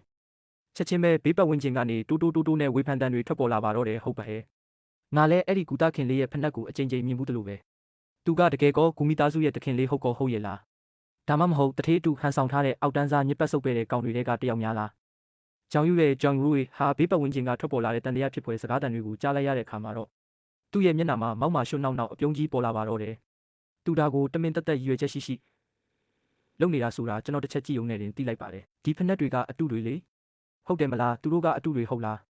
းမင်းအဲ့ဒါကိုတကယ်ပဲမသိတာလားကျွန်တော်ကလှောင်ပြုံးရင်းတုံ့ပြန်လိုက်ပါတယ်ငါရဲ့ဒီဖက်နှက်တွေကကဘာကျော်ဒီဇိုင်နာတယောက်ကနေတမင်တကာတက်ဟောင်းနှွမ်းအိုးဟောင်းသွားအောင် specially distressed ဖန်တီးပေးထားတာကွာဖက်နှက်တရံချင်းစီကိုထူးခြားတဲ့ကုန်ထုတ်လုပ်မှုအဆင့်နဲ့လုပ်ထားရတာပိုပြီးကြာလေပိုပြီးဟောင်းနှွမ်းလေပိုပြီးတမိုးကြီးလေပဲကျွန်တော်ကောင်းကောင်းသိပါတယ်ဒီဖက်နှက်တွေဟာနိုင်ငံခြားကနေအခုမှပြန်ရောက်လာတဲ့ဘယ်လိုဘာလို့ရဲ့ဒီဇိုင်းဆရာကြီး Kevin ကိုယ်တိုင်ချုပ်လုပ်ထားတာဖြစ်ပြီးတကဘာလုံးမှာ3ရံပဲရှိတဲ့ဖက်နှက်တွေပါဂျောင်ယူရဲ့ဂျောင်ရူကြီးကတော့ကျွန်တော်ကောက်ချက်ချလိန်ညာနေတာလို့ပဲထင်မှတ်ပြီးမယုံကြည်တဲ့မျက်နှာပေးမျိုးလုပ်နေစေဖြစ်ပါတယ်။ကျောင်းသားအများစုကလည်းဂျောင်ယူရဲ့စကားကိုယုံကြည်နေကြစေဖြစ်ပေမဲ့အတိုင်းဝိုင်းကျောင်းနားလေတက်ကြွတဲ့အတန်းဖော်အချို့ကတော့အံ့ဩတုန်လှုပ်စွာနဲ့အော်ဟစ်လိုက်ကြပါတော့တယ်။အတိအကျပဲငါကိုယ်တိုင်တော့ဒီဖက်နှက်မျိုးကိုဝစ်စင်ဖို့အရေးချင်းမမိဘူး။ဒါဘလို့လို့ဖြစ်နိုင်မှာလဲလူတိုင်းဟာမယုံနိုင်လောက်တဲ့မျက်နှာပေးမျိုးတွေအသီးသီးပေါ်ထွက်လာကြပြီးဖက်နှက်တရံဟာဟောင်းနှွမ်းလေးပိုပြီးတန်ဖိုးတက်လာလေးဆိုတဲ့အချက်ကိုဘယ်သူမှမျှော်လင့်မထားခဲ့ကြပါဘူး။ကျောင်းရဲ့ခမရတုံလို့သွားပြီးနောက်ကိုခြေလန်းတော်များများဆုတ်သွားခဲ့ရရှာပါတယ်ကျွန်တော်ကတော့အရာအလုံးကိုသိမြင်နေတဲ့အပြုံးမျိုးနဲ့ပြုံးလိုက်မိတာပေါ့ဒါဟာကျွန်တော်တကယ်မြင်ချင်ခဲ့တဲ့မြင်ကွင်းပါပဲကျောင်းရဲ့တယောက်ကျွန်တော်ရဲ့ကြောပိုးအိတ်ကိုလာရောက်မှွေနှောက်သွားကြတဲ့ကဒီလိုနေ့မျိုးရောက်လာလိမ့်မယ်ဆိုတာကျွန်တော်ကြိုတင်တွက်ဆထားခဲ့ပြီးသားဖြစ်ပါတယ်ဒီလိုတံပြန်တိုက်စစ်ဆင်ဖို့အတွက်ကျွန်တော်ဟာစုံထောက်တယောက်ကိုအထူးငှားရမ်းပြီးဒီဇိုင်နာကယ်ဗင်ရဲ့ limited sneaker ဖက်နှက်တွေဘသူ့လက်ထဲရောက်နေလဲဆိုတာကိုလိုက်လံစုံစမ်းခိုင်းခဲ့တာဖြစ်ပြီးမျှော်လင့်မထားပဲအဲ့ဒီဖက်နှက်တရံဟာပြလိုက်တစ်ခုမှပြသထားတယ်ဆိုတာကိုစုံထောက်ကနေတဆင့်စုံစမ်းသိရှိခဲ့ရတာပါကျွန်တော်ဟာဒီထိတ်တန်းကျောင်းတော်ကြီးမှာတိစောက်ထားခဲ့တဲ့မျိုးရိုးမြင့်မိသားစုရဲ့အရှိန်အဝါကိုအသုံးချပြီးပြတိုက်ညွှန်ကြားရေးမှုကိုချင်းချောက်အကျက်ကင်ခဲ့တယ်လို့နောက်ဆုံးမှာတော့ကျွန်တော်စီမှာကြန့်ရှိနေတဲ့ရန်ပုံငွေအနှဲငယ်ကိုတုံးပြီးအဲ့ဒီဖက်နှက်ကိုပြတိုက်စီကနေလွန်ခဲ့တဲ့3ရက်ကလေးကငှားရမ်းခဲ့တာဖြစ်ပါတယ်ကျွန်တော်ဟာဂျောင်ယူရဲ့ဂျောင်ဂရူတယောက်ကျွန်တော်ရဲ့အစင်တန်းအပေါ်တန်တရားဝင်လာအောင်ဒီဖက်နှက်ကိုသူ့ရှိမှာတမင်တက်ရွယ်ချက်ရှိဝစ်စင်ပြခဲ့တာပါသူ့ကိုစေခိုင်းအမိတ်ပေးတာတွေလုပ်ပြီးသူ့ရဲ့ဒေါသကိုငြိမ်ကျသွားအောင်အကွက်ဆင်ခဲ့တာလည်းဖြစ်ပါတယ်ကျောင်းရဲကတော့သူ့စိတ်ထဲမှာကျွန်တော်ကိုအပိုင်မိပြီးအထင်နဲ့လူအများရှိမှကျွန်တော်ကိုတေချာပေါက်ပြောင်းဖွင့်ချစိန်ခေါ်လိုက်မယ်လေဒီနီလန်အဖြစ်ကျွန်တော်ဟာဂူမီသားစုရဲ့တခင်လေးဆိုတဲ့မိမိရဲ့တရှိမှုအဆင့်တန်းကိုပုံမိုခိုင်မအောင်လုပ်နိုင်ုံတင်မကပဲကျောင်းရွရဲ့ကိုပါလူပြက်တယောက်ဖြစ်အောင်ဖန်တီးလိုက်နိုင်တာဖြစ်ပါတယ်ဒါတင်မကသေးပါဘူးဒီဖြစ်ရပြီးရင်တော့ဘယ်သူမှကျွန်တော်အဝတ်စားစင်တူတွေထက်ခါတလဲလဲဝတ်တာကိုမေးခွန်းထုတ်ရကြတော့မှာမဟုတ်ပါဘူးသူတို့တွေဟာကျွန်တော်ကဒီအဝတ်စားတွေကိုသဘောကျလုံးလို့တပုံစံနဲ့အများကြီးမှယူထားတာလို့ပဲတွေးတောမိကြတော့မှာပါတစ်ချက်ခုတ်နှစ်ချက်ပြက် double kill ပါပဲတကယ်ကိုအပြစ်ဆိုပွဲမရှိအောင်စစ်ဆက်တေချာလုံးနဲ့ပိတ်ဆို့စီမံချက်တစ်ခုပေါ့ကျွန်တော်ဟာဂျောင်ယူရဲ့လက်ကိုအမိအယဖမ်းဆုပ်လိုက်ပြီးသူ့ကိုကျမ်းပြင်ပေါ်ကိုအပြင်းပြင်းနဲ့ဖိချလိုက်ပါတယ်အဲ့ဒီနောက်ကြိုတင်ပြင်ဆင်ထားတဲ့အုတ်ခဲတစ်ခဲကိုကောက်ကင်လိုက်ပြီးသူ့ကိုအေးဆက်ဆက်မျက်နှာပေးနဲ့စူးစိုက်ကြည့်လိုက်ပါတော့တယ်ဂျောင်ရဲ့ခမရတကိုယ်လုံးချက်ချင်းတောင်းတင်းသွားပြီးမျက်နှာကြီးတစ်ခုလုံးတွေးမရှိတော့သလိုပြနှမ်းခရမ်းရောင်တန်းသွားခဲ့ရရှာပါတယ်သူဟာကျွန်တော်ဘက်ကနေသူ့ရဲ့လျှို့ဝှက်ချက်တွေကိုကြိုတင်သိရှိသွားလိမ့်မယ်လို့လုံးဝမျှော်လင့်မထားခဲ့ဘူးလေသူ့ရဲ့လှုပ်ရှားမှုတွေကိုကျွန်တော်ကဒီလောက်အထိစောစောစီးစီးရိပ်မိထားလိမ့်မယ်လို့သူလုံးဝထင်မထားခဲ့ပါဘူး။ကျောင်ယူရဲ့ဂျွန်ဂရူဝေဟာသူတပားကိုဒုက္ခပေးဖို့ကြံစီရင်းနဲ့မှတကယ်ဒဏ္ဍာရီလာထိတ်တန်းဘီလီယံနာမိသားစုကြီးတစ်ခုကိုတွားရောက်စော်ကားမိလိုက်ပြီဆိုတာကိုတဖြည်းဖြည်းနဲ့သဘောပေါက်နားလည်သွားခဲ့ရရှာပါတယ်။ငါအိတ်ကိုမွေတုံးကမင်းဘယ်ဘက်လက်ကိုတုံးလိုက်တာလဲကျွန်တော်ရဲ့ကြောယူတစ်လျှောက်မှာအေးဆက်ဆက်အရှိန်ဝါတွေထွက်ပေါ်လာပြီးဂျောင်ယူရဲ့စိတ်အခြေအနေကိုဂရုမစိုက်တော့ပဲသူပြန်မဖြေတာကိုမြင်တဲ့အခါမှာတော့ကျွန်တော်ဟာသူ့ရဲ့လက်ကောက်ဝတ်ကိုညှာတာချင်းမရှိပဲချက်ချင်းချိုးပစ်လိုက်ပါတော့တယ်။ကျွန်တော်ဟာလှည့်ထွက်ခဲ့ပြီးအဲ့ဒီသတင်းဟာတကြောင်လုံးစီကိုလင်းလင်းမြန်မြန်ကြီးပြန့်နှံ့သွားခဲ့ရပါတယ်။နင်ကြားပြီးပြီလား။ကျောင်းယူရဲ့လက်ကတော့တုံးမရတော့ဘူးဒုက္ခိတဖြစ်သွားပြီးတဲ့ဘာကြီးဟုတ်လားဂူမိုယန်ဆိုတဲ့ပထမနှစ်ကျောင်းသားအစ်စ်ကသူ့ကိုဖျက်ဆီးပစ်လိုက်တာလို့ကြားတယ်ဂူမိုယန်ဟုတ်လားအဲ့ဒီကျောင်းပြောင်းလာတဲ့သူလားသူကဘာဖြစ်လို့ဒီလိုလုပ်ရတာလဲတီးသက်နားနေဆောင်ထဲမှာတော့အစုဖွဲ့ကြီးလေးခုရဲ့အမွေခံတွေဟာအတူတူထိုင်နေကြပါတယ်ဒီမျိုးရိုးမြင့်ကစားပွဲရဲ့စီကံတွေကိုအဆင့်မြင့်တင် upgrade တင်ပြီးမဟုတ်ဘူးလားဂျီဟန်ဇိုဂျေဟန်ဇောဟာသူ့လက်ထဲကဘောပင်ကိုပေါ့ပါလေးလှည့်ကစားရင်ပြောလိုက်ပါတယ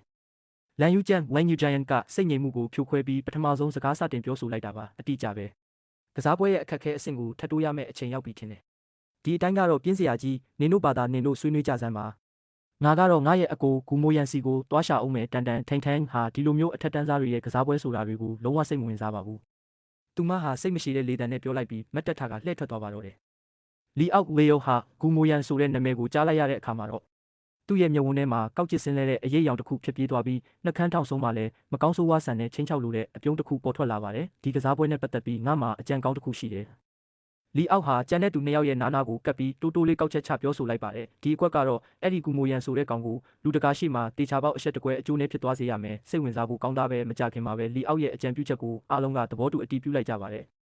လန်ယူကျန်ဝမ်ယူဂျီယန်ကတော့အပေါ်ရန်မှာဒါကကလေးကလားဆန်တဲ့အကွက်ပြက်တွေပါလို့ပြောဆိုနေပေမဲ့လည်းနောက်ဆုံးမှာတော့ခေါင်းငိမ့်ပြီးသဘောတူညီခဲ့တာပေါ့ငါလည်းသဘောတူတယ်တစ်ဖက်မှာတော့ကျွန်တော်ဟာကိုယ့်အိတ်ခမ်းထဲကအိဆက်ညက်ဝလာတဲ့ကတင်ကြီးပေါ်မှာလဲလျောင်းရင်းဖုန်းထဲကပြလူနီနီဖြစ်နေတဲ့ဗန်စရင်လက်ကျန်ပဝမ်စ်ကိုကြည့်ပြီးစိုးရိမ်ပူပန်တဲ့မျက်နှာပေးနဲ့စူးစိုက်ကြည့်နေမိပါတယ်။ကျောင်းယူရဲ့ဖွင့်ချမှုကိုညံစင်ပြီးပပနဲ့နဲ့ကြော်ဖြတ်နိုင်ခဲ့တာမှန်ပေမဲ့လည်းဒီအကွက်အတွက်ကျွန်တော်ရဲ့ပတ်စံအိတ်တစ်ခုလုံးပြောင်းတလင်းခါသွားခဲ့ရလို့ပါပဲ။အခုချိန်မှာကျွန်တော်အတွက်အရေးတကြီးဆုံးလိုအပ်နေတာကတော့ပတ်စံရှာနိုင်မဲ့နီလန်တစ်ခုကိုရှာဖွေဖို့ပဲဖြစ်ပါတယ်။ဘာလို့လဲဆိုတော့ဒီဟန်ဆောင်ကစားပွဲကြီးပြီးဆုံးဖို့အတွက်တပတ်နီးပါးလောက်အချိန်လိုသေးလို့ပါပဲကျွန်တော်လည်းပတ်စံဘယ်လိုရှာရမလဲဆိုပြီးအုံနောက်6မတက်စဉ်းစားနေတဲ့အချိန်မှာပဲဖုန်းထဲကနေစာတိုးအချက်ပေးတန်ပြီးခနဲထွက်ပေါ်လာခဲ့ပါတယ်။အတန်း group chat ထဲကိုပို့ထားတဲ့အတန်း file voice message ကိုကျွန်တော်ဖွင့်နားထောင်လိုက်မိတာပေါ့။လာမဲ့တောက်ကြနေညကြရင်ကျောင်းတော်ကြီးရဲ့နှစ်ပတ်လည်ပထမနှစ်ကျောင်းသားတစ်ကြိုးဆိုပွဲညစာစားပွဲ freshman banquet ကိုကျင်းပပြုလုပ်သွားမှာဖြစ်ပါတယ်။ပထမနှစ်ကျောင်းသားတစ်တိုင်းမပြတ်မကွက်မိမိတို့ရဲ့မိသားစုအဆင့်တန်းဂုဏ်သိက္ခာကိုကိုစားပြုတဲ့အထိမ်းအမှတ်တစိမ့်ထုတ်ကန်တစ်ခုစီကိုတင်ပြရမှာဖြစ်ပါတယ်။ကျွန်တော်ချက်ချင်းပဲထိတ်လန့်တုန်လှုပ်စွာနဲ့ကတင်ပေါ်ကနေဆက်ခနဲထိုင်လိုက်မိပြီးဖုန်းမျက်နှာပြင်ကိုစူးစိုက်ကြည့်နေမိပါတော့တယ်။ဒုက္ခပါပဲမိတ္တဆိုးရက်ွက်ထဲကလာတဲ့စင်ရဲသားကောင်တစ်ယောက်ဖြစ်တဲ့ကျွန်တော်မှာမိသားစုအဆင့်တန်းကိုကိုစားပြုမဲ့အထိမ်းအမှတ်တစိမ့်မျိုးဘယ်မှာသွားရှာရပါမလဲဒါဟာကျွန်တော်ကိုလူအများရှိမှချက်ချင်းပူပေါ်တီပေါ်သွားစေမဲ့အကွက်ပဲမဟုတ်လားကျွန်တော်တေးသေးချာချာစဉ်းစားကြည့်လိုက်တော့ဒါဟာလူကုန်ထန်ဟန်ဆောင်နေကြတဲ့တရုတ်ဆောင်တွေအတွက်တော့ပြောင်ကြကြတက်ကွင်းဒဲဒန်တစ်ခုဖန်တီးလိုက်တာပါပဲဒါဟာဒီကုံတရေရှိကျောင်းတော်ကြီးမှာအရင်ကတခါမှမရှိခဲ့ဘူးတဲ့စီကံအတစ်တစ်ခုဖြစ်ပါတယ်အဲ့ဒီအထက်တန်းစားတွေဟာသူတို့ရဲ့စိတ်ရှည်မှုတွေကုံဆုံးသွားတာလားဒါမှမဟုတ်တစ်ခုခုကိုရိပ်မိသွားကြလို့လားဒါပေမဲ့ဘလို့အခြေအနေမျိုးပဲဖြစ်ဖြစ်အခုချိန်မှာအရေးကြီးဆုံးကတော့ဒီအကြက်တဲအနေရကနေဘလို့ရုံထွက်မလဲဆိုတာပါပဲကျွန်တော်တယောက်ဘာလို့ရမှန်းမသိပဲအခန်းထဲမှာဟိုဒီခောက်တုံးခောက်ပြန်လျှောက်လိုင်းရင်းအုံနောက်6မတက်အဖြေရှာဖို့စူးစမ်းနေတော့မှာပဲဖုန်းထဲကိုအရင်ကမသိဘူးတဲ့နံပါတ်အစိမ်းတစ်ခုစီကနေနောက်ထပ်စာတို့ text message တစ်စောင်ထပ်မံရောက်ရှိလာခဲ့ပါတယ်ကျွန်တော်အဲ့ဒီစာကိုအကြာကြီးစူးစိုက်ကြည့်နေမိတာပေါ့အဲ့ဒီလျှို့ဝှက်စာပို့တဲ့လူဟာနောက်ဆုံးမှာတော့ချင်းစုံမှုကိုတီးဖို့ဆုံးဖြတ်လိုက်ပုံရပါတယ်ဒါဟာကျွန်တော်အတွက်တော့အထက်တန်းစားဟန်ဆောင်မှုကိုဆက်လက်ထိန်းသိမ်းထားနိုင်မှုတခုတည်းသောအသက်ဆက်ကျိုးလွယ်ဖွင့်ပါပဲညမောင်ကြီးပြိုးစားပြူလာတဲ့အချိန်မှာတော့ကျွန်တော်ဟာချင်းဆိုထားတဲ့အတိုင်းကျောင်းရဲ့ခေါင်းမိုးထက် rooftop စီကိုအချိန်မှန်ရောက်ရှိလာခဲ့ပါတယ်ဒါပေမဲ့မျှော်လင့်မထားပဲထိုနေရာမှာလူရိပ်တစ်ခုကိုလှမ်းမြင်လိုက်ရတာပေါ့လန်ယူကျက်ဝိုင်းကြီးချင်းဟာလှည့်ထွက်ရာကနေကျွန်တော်ဘက်ကိုဖြည်းဖြည်းချင်းရှောက်လန်းလာခဲ့ပါတယ်ညလေအေးလေးဟာသူမရဲ့ဆန်ရွယ်တွေကိုအသာရလွင့်ပြန်စေလျက်ပေါ့ဒီလိုတိတ်ဆိတ်လာတဲ့ညက်နဲ့တကောင်ရံမှာသူမစီးထားတဲ့တောင်းမြင့်ဖက်နှက်ရဲ့ကြမ်းပြင်းတဲ့ရိုက်ခတ်တန်ကလောက်ဆိုတဲ့အတန်ကိုတော့ကျွန်တော်အတိုင်းသားကြားနေရပါတယ်လန်ယူကျန်ဝမ်ယူဂျင်ဟာကျွန်တော်ရဲ့အန်အော်မင်တက်နေတဲ့မျက်နှာပေးကိုမြင်လိုက်ရတဲ့အခါမှာတော့ခက်တိုးတိုးလေးရေမောလိုက်ပါတယ်ငါ့ကိုတွေ့ရတာဘာလို့ဒီလောက်တောင်အန်အော်နေရတာလဲကျွန်တော်ဟာအန်အော်စိတ်ကိုအတက်နိုင်ဆုံးဖိနှိပ်လိုက်ပြီးကိုဖုံးကွယ်ထားတဲ့အထက်တန်းစားဟန်ဆောင်မှုအခွန်ခွာတွေကိုစွန့်ပစ်ကကျွန်တော်ရဲ့အစ်စ်အမှန်ပုံစံကိုပဲဖော်ပြလိုက်ပါတော့တယ်ဘာပဲဖြစ်ဖြစ်လန်ယူကျန်ကကျွန်တော်စီကိုဒီလိုစာတို့မျိုးပို့နိုင်နေဆိုကြတဲ့ကသူမဟာကျွန်တော်ရဲ့နောက်ကျောင်းနဲ့အဆင့်တန်းအမှန်ကိုအထာနဲ့ပြီးသားဖြစ်နေမှာသိကြပါတယ်ဒီတော့ရှေ့ဆက်ပြီးဟန်ဆောင်နေဖို့ကအတိတ်ပဲမရှိတော့ပါဘူးကျွန်တော်ဟာကိုရှိမှမတ်တက်ရက်နေတဲ့လှပလုံးနဲ့လန်ယူကျန့်ကိုကြည်ရင်ခေါင်းကိုခါရမ်းလိုက်ပြီးငါတကယ်ကိုနားမလည်နိုင်လို့ပါနင်ဘာဖြစ်လို့ငါ့ကိုကူညီနေရတာလဲလန်ယူကျန့်ဟာဂူမီသားစုရဲ့မိသားစုတစ်စိတ်ထွင်းထူထားတဲ့ကြောက်စိမ့်ဆွဲပြားကျဲဖန်တန်တစ်ခုကိုထုတ်ယူပြီးကျွန်တော်လက်ထဲကိုကမ်းပေးလိုက်ပါတယ်ဒါဟာဂူမီသားစုတခင်လေးရဲ့ကိုပိုင်ကြောက်စိမ့်ဆွဲပြားအစ်စ်မှန်မဟုတ်ပဲအတူပေါက် replica တစ်ခုသာဖြစ်ပေမဲ့ဟိုအုံနောက်မရှိတဲ့တထေးသားတခင်လေးတွေနဲ့ကလေးကလားတွေကိုလှည့်စားဖို့အတွက်တော့လုံလောက်မှုထက်ကိုပိုပါတယ်ကျွန်တော်တစ်ချက်တုံးကနေဖြစ်သွားပြီးလက်လန်းပြီးယူဖို့အတွက်တုံးဆိုင်နေမိပါတယ်ဒါကိုမြင်တော့လန်ယူကျန့်ကကျွန်တော်လက်ကိုဆွဲယူကကြောက်စိမ့်ဆွဲပြားကိုလက်ထဲကိုအတင်းထည့်ပေးလိုက်ပြီးယူထားလိုက်စမ်းပါလွန်ခဲ့တဲ့12နှစ်တုန်းကလမ်းကြားလေးထဲမှာကောင်မလေးတယောက်ကိုကယ်တင်ဖို့အတွက်နင်သေးလူမောပါဖြစ်ခဲ့ဘူးတယ်မလားအဲ့ဒီအတွက်ကျေးဇူးဆက်တဲ့အနေနဲ့ဒါကိုအမှတ်တရလက်ဆောင်လေးတစ်ခုလိုပဲတတ်မှတ်လိုက်ပါသူမပြောလို့လည်းပြီးရောကျွန်တော်ရဲ့အတွေးတွေဟာနောက်ပြန်ဆုတ်သွားပြီးလွန်ခဲ့တဲ့12နှစ်တုန်းကအတိတ်ဖြစ်ရက်ကိုရုတ်တရက်အမှတ်ရသွားပါတော့တယ်အဲ့ဒီတုန်းကလမ်းကြားလေးထဲမှာလူမိုက်တွေဝိုင်းထားခြင်းခံနေရတဲ့တနာစရာကောင်မလေးကိုတွေ့ခဲ့ရတဲ့အချိန်တုန်းကပေါ့ဒုက္ခရောက်နေတဲ့မိမလလေးကိုကယ်တင်ပြီးလူဆွမ်းကောင်းလုပ်ရမယ့်ဒီအခွင့်အရေးကိုမြင်လိုက်ရတဲ့အချိန်မှာတော့ကျွန်တော်ဟာဘာမှတွန့်ဆုတ်မနေပဲရှေ့ကိုချက်ချင်းပြေးဝင်သွားခဲ့ပါတယ်ဒါပေမဲ့ရန်သူကအင်အားချင်းမမျှခဲ့ပါဘူးအဲ့ဒီကောင်မလေးဟာလူမိုက်တွေရဲ့လက်တွင်းကနေလွတ်မြောက်သွားခဲ့ပေမဲ့ကျွန်တော်ကတော့တကူလုံးအနှံ့အရိုက်ခံရပြီးဒဏ်ရာတွေဗရာပွားဖြစ်ကြံခဲ့ရတာပါရုတ်တရက်ဆိုသလိုလန်ယူကျန့်ရဲ့ကြည်လင်ပြီးအေးဆက်လာတဲ့အတန်းကကျွန်တော်ရဲ့အတိတ်ဟောင်းတွေးတောမှုတွေကိုဖျက်တောက်လိုက်ပါတယ်ကျွန်တော်သတိပြန်ဝင်လာပြီးလန်ယူကျန့်စီကနေကြောက်စိမ့်ဆွဲပြားကိုလှမ်းယူလိုက်ကသူမကိုကျွန်တော်ရဲ့အစစ်မှန်ဆုံးနဲ့အလိုက်လဲဆုံးအပြုံးနဲ့ပြုံးပြလိုက်မိပါတယ်လန်ယူကျန့်ဟာကျွန်တော်ရဲ့အပြုံးကြောင့်ခိတ္တမြမိန်မောသွားပုံရပြီးသူမရဲ့မျက်ဝန်းတွေဟာဟိုဒီပြတလဲနဲ့အကြည့်လွဲသွားရှာပါတယ်နောက်ဆုံးမှာတော့သူမဟာဘာမှမဖြစ်တယ်လို့ပုံစံမျိုးဖမ်းလိုက်ပြီးအဝေးကိုမောကြည့်လိုက်တာပေါ့စကားပြောပြီးတာနဲ့လန်ယူကျန့်ဟာလှည့်ထွက်သွားခဲ့ပါပြီတောင်းမြင့်ဖက်နှက်တန်ဟာတဖြည်းဖြည်းနဲ့အဝေးကိုလွင့်ပြောက်သွားခဲ့ပြီးညလေညင်းထဲမှာကျွန်တော်တယောက်တည်းရောင်လဲလဲနဲ့ကြံရစ်ခဲ့ပါတော့တယ် ကျွန်တော်ဟာခေါင်းမိုးထက်ရဲ့အစွန်းနာကိုရှောက်သွားပြီးခေါင်းကိုငုံကလက်ထဲကကြောက်စိမ့်ဆွဲပြားကိုတင်းတင်းဆုပ်ကင်ထားမိပါတယ်။အဲ့ဒီနောက်ညမောင်မောင်တွေကဂုံတရေရှိကျောင်းတော်ကြီးတစ်ခုလုံးရဲ့ရှုခင်းကိုငုံကြည့်လိုက်မိတာပေါ့။ကျွန်တော်ဒီကျောင်းမှာတေချာပေါက်အောင်မြင်ကြော်ကြားအောင်လုပ်ပြီးလူတိုင်းကိုကိုရှိမှခေါင်းမောမကြည့်ရအောင်လုပ်ပြမယ်လို့ရင်ထဲကနေတိတ်တဆိတ်တစ္ဆာဆိုလိုက်မိပါတယ်။တစ်ဖက်မှာတော့တီးတန့်ဗီလာအင်ကြီး private villa တစ်လုံးထဲမှာတစုံတစ်ယောက်ကဂျီဟန်ဆိုဂျဲဟန်ဂျိုစီကိုလိပ်စာမပါတဲ့ပါဆယ်ထုတ်တစ်ခုအမီဝက်နဲ့ပေးပို့ခဲ့ပါတယ်။သူဟာအဲခန်းထဲကဆိုဖာပေါ်မှာထိုင်ရင်းနဲ့အဲ့ဒီပါဆယ်ထုတ်ကိုပေါ့ပေါ့ပပပဲဖွင့်ကြည့်လိုက်တာပေါ့။အထဲမှာတော့ဂူငိုရဲကျွန်တော်တယောက်မိုးတဲ့ရေထဲမှာအစားအသောက်တွေလိုက်ပို့နေရတဲ့ပုံတွေနဲ့တခြားအချိန်ပိုင်းလို့ part time jobs မျိုးစုံလုပ်ကင်နေခဲ့တဲ့တပ်ပုံတွေအပြည့်စုံရှိနေပါတယ်။ဂျီဟန်ဆိုဟာတပ်ပုံတွေကိုတပုံချင်းစီလှန်လောကြည့်ရင်းနဲ့အတိတ်ပဲပါလာတဲ့အပြုံးတစ်ခုကိုပြုံးလိုက်မိပါတယ်။ဂူမီသားစုရဲ့တခင်လေးကလှုပ်ဝက်ချက်တွေတော်တော်များများဖုံးကွယ်ထားပုံရတယ်ပဲနောက်တစ်နေ့မွန်းလွဲပိုင်းမှာတော့ကျွန်တော်ဟာအစုအဖွဲ့ကြီးလေးခုရဲ့တီးတက်နားနေဆောင်တကားကိုခောက်ပြီးအထဲကိုဝင်လာခဲ့ပါတယ်။ဒီကျယ်ဝန်းလာတဲ့အခန်းကြီးထဲမှာတော့ဂျီဟန်ဆိုတယောက်တည်းပဲရှိနေတာပါ။ကျွန်တော်လဲဆိုဖာပေါ်မှာဝင်ထိုင်လိုက်ပါတယ်။ကျွန်တော်သူ့အနားကိုရှောက်သွားတဲ့အချိန်မှာပဲဂျီဟန်ဆိုဟာကျွန်တော်အချိန်ပိုင်းအလုပ်လုပ်ခဲ့တဲ့တပ်ပုံထက်ကြီးကိုဘေးနားကိုပစ်ချလိုက်ပြီးစစ်မေးတယ်လို့ပြောလိုက်ပါတယ်။ပြောစမ်းပါဦး။ဒါတွေကဘာတွေလဲဂျီဟန်ဆိုကဒီတပ်ပုံတွေကိုထုတ်ပြလာတဲ့အပေါ်ကျွန်တော်နည်းနည်းမှအံ့ဩမသွားခဲ့ပါဘူး။အတိတ်ကဒီလိုအတွေ့အကြုံတွေကိုလုံးဝဖျောက်ပစ်လို့မရနိုင်ဘူးဆိုတာကိုကျွန်တော်ကြိုတင်ပြီးကောင်းကောင်းကြီးသိထားခဲ့လို့ပါပဲ။ဒါကြောင့်လဲကျွန်တော်ဘက်ကဖြည့်ရှင်းချက်ကိုကြိုတင်ပြင်ဆင်ထားခဲ့ပြီးသားဖြစ်ပါတယ်။ဒါကဘဝကိုလေ့လာဆန်းစစ်တာ experiencing life တတ်ပါပဲ။အဲ့ဒီလိုအောက်ခြေလူဒန်းစားတွေဘာကိုတကယ်လိုအပ်နေလဲဆိုတာကိုကိုယ်တိုင်အစစ်အမှန်နားလည်နိုင်မှသာလျှင်သူတို့ကိုမင်းကောင်းကောင်းကြီးအတုံးချပြီးအပြည့်အဝထိန်းချုပ်နိုင်မှာမဟုတ်ဘူးလားဂျီဟန်ဆိုဟာကျွန်တော်ကိုအတော်လေးအံ့ဩသွားတဲ့မျက်နှာပေးမျိုးနဲ့စူးစိုက်ကြည့်လာပါတော့တယ်သူ့ရဲ့အကြည့်တွေဟာကျွန်တော်ကိုပထမဆုံးအကြိမ်ဖြစ်တကယ်ပဲအဆင့်တူတယောက်လိုအတိမတ်ပြုလိုက်တဲ့ပုံစံမျိုးထွက်ပေါ်နေပြီးသူကဂျီဟန်ဆိုဟာနားနေဆောင်တဲ့ကဘားကောင်နာပါစီကိုရှောက်သွားပြီးထိုင်လိုက်ပါတယ်အဲ့ဒီနောက်သူ့ဘေးနားကခုံလို့တလုံးကိုညွှန်ပြရင်းအေးဆက်ဆက်လေးတန်နဲ့ပြောလိုက်တဲ့ထိုင်ပါစိတ်မလှုပ်ရှားပါနဲ့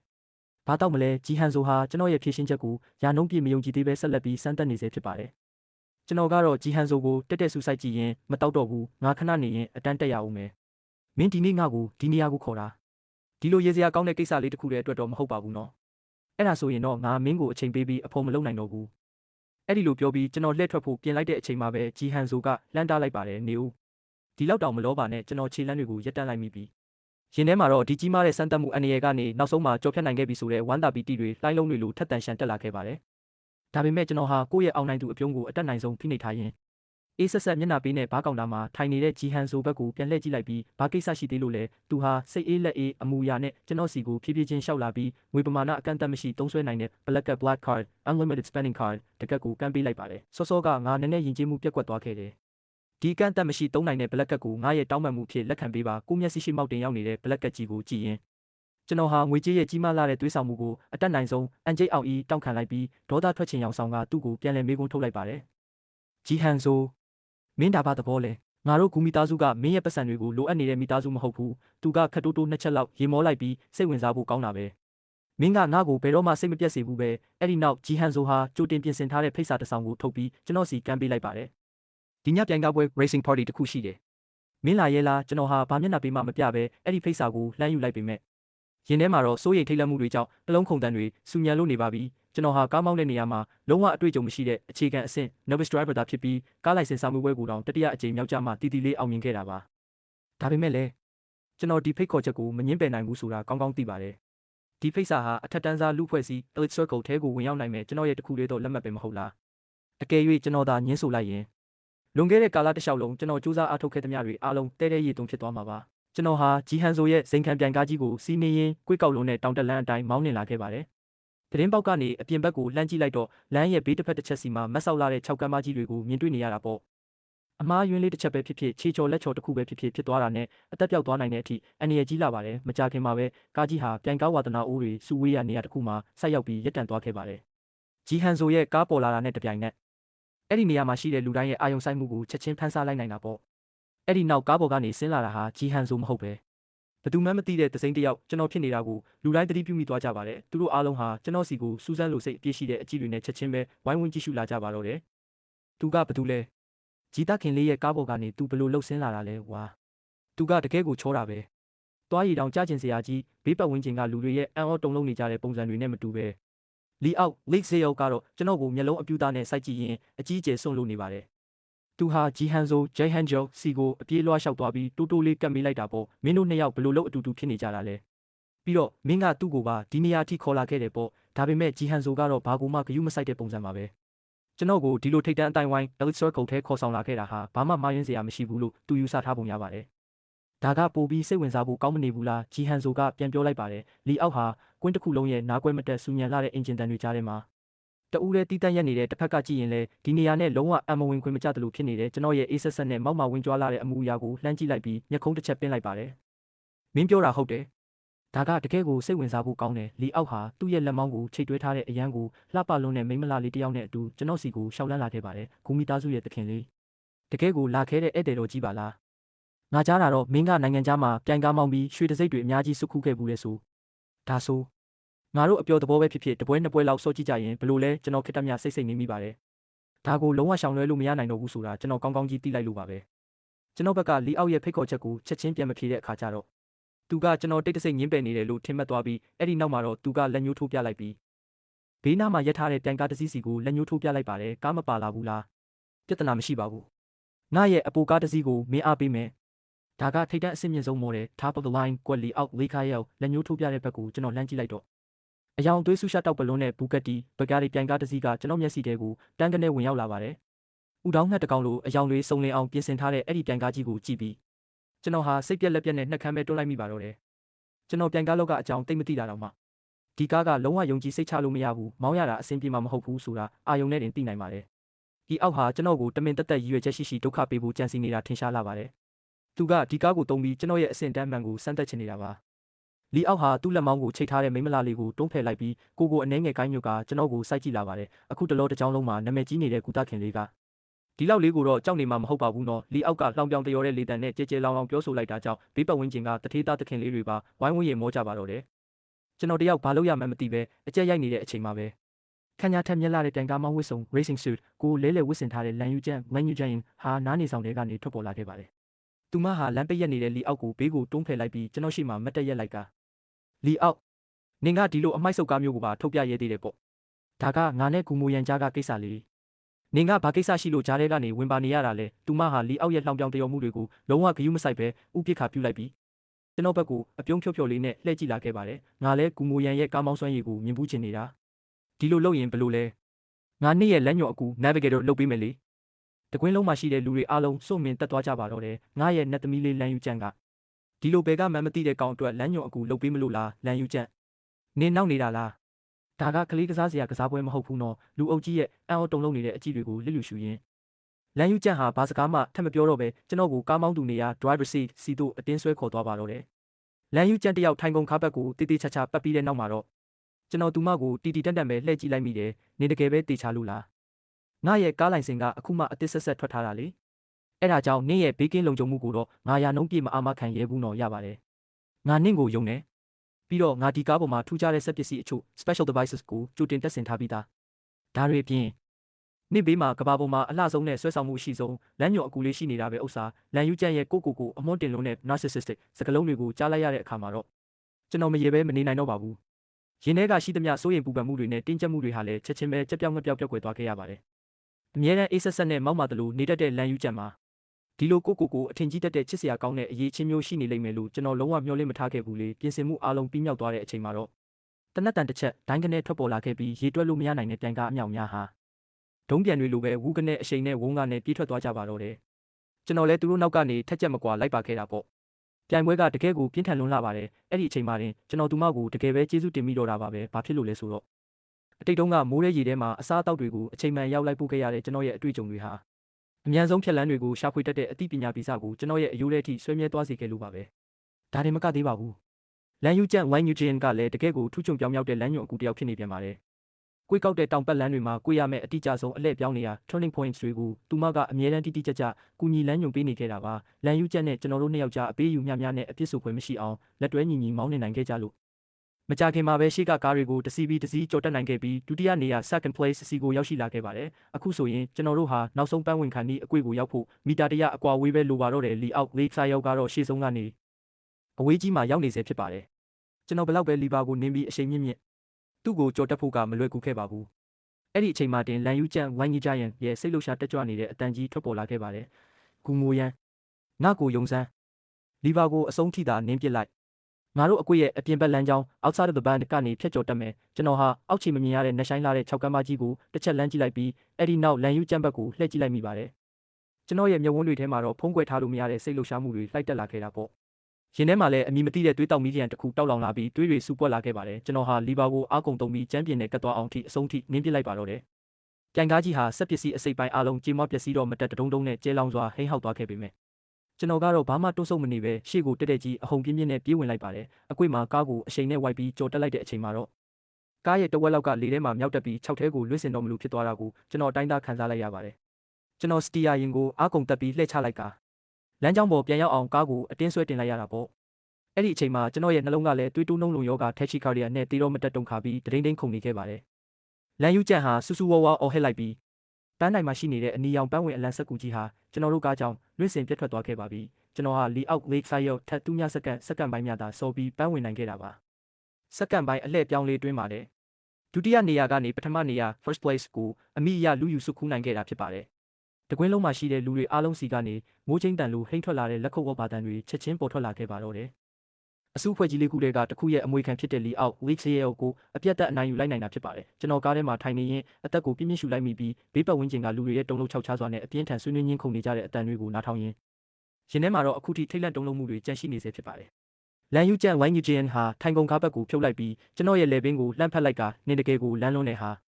ငါနင့်ကိုမမားဘူးဆိုတာငါကြိုသိနေခဲ့တာပဲအဲ့ဒီလိုပြောပြီးလန်ယူကျန်ဟာလှည့်ထွက်ကကားပေါ်ကနေဆင်းသွားခဲ့ပါတယ်ကျွန်တော်လည်းစိတ်ကိုအတက်နိုင်ဆုံးတည်ငြိမ်အောင်ထိန်းလိုက်ပြီးမှကားတကားကိုတွန်းဖွင့်ပြီးအပြင်ကိုခြေလန်းလန်းထွက်ခဲ့လိုက်တာပေါ့လီအောက်ဟာကျွန်တော်စီကိုရှောက်လာခဲ့ပါတယ်သူ့ရဲ့မျက်နှာပေးကတော့အတော်လေးကိုအိုးတိုးအောက်တန်းဖြစ်နေရှာတာပေါ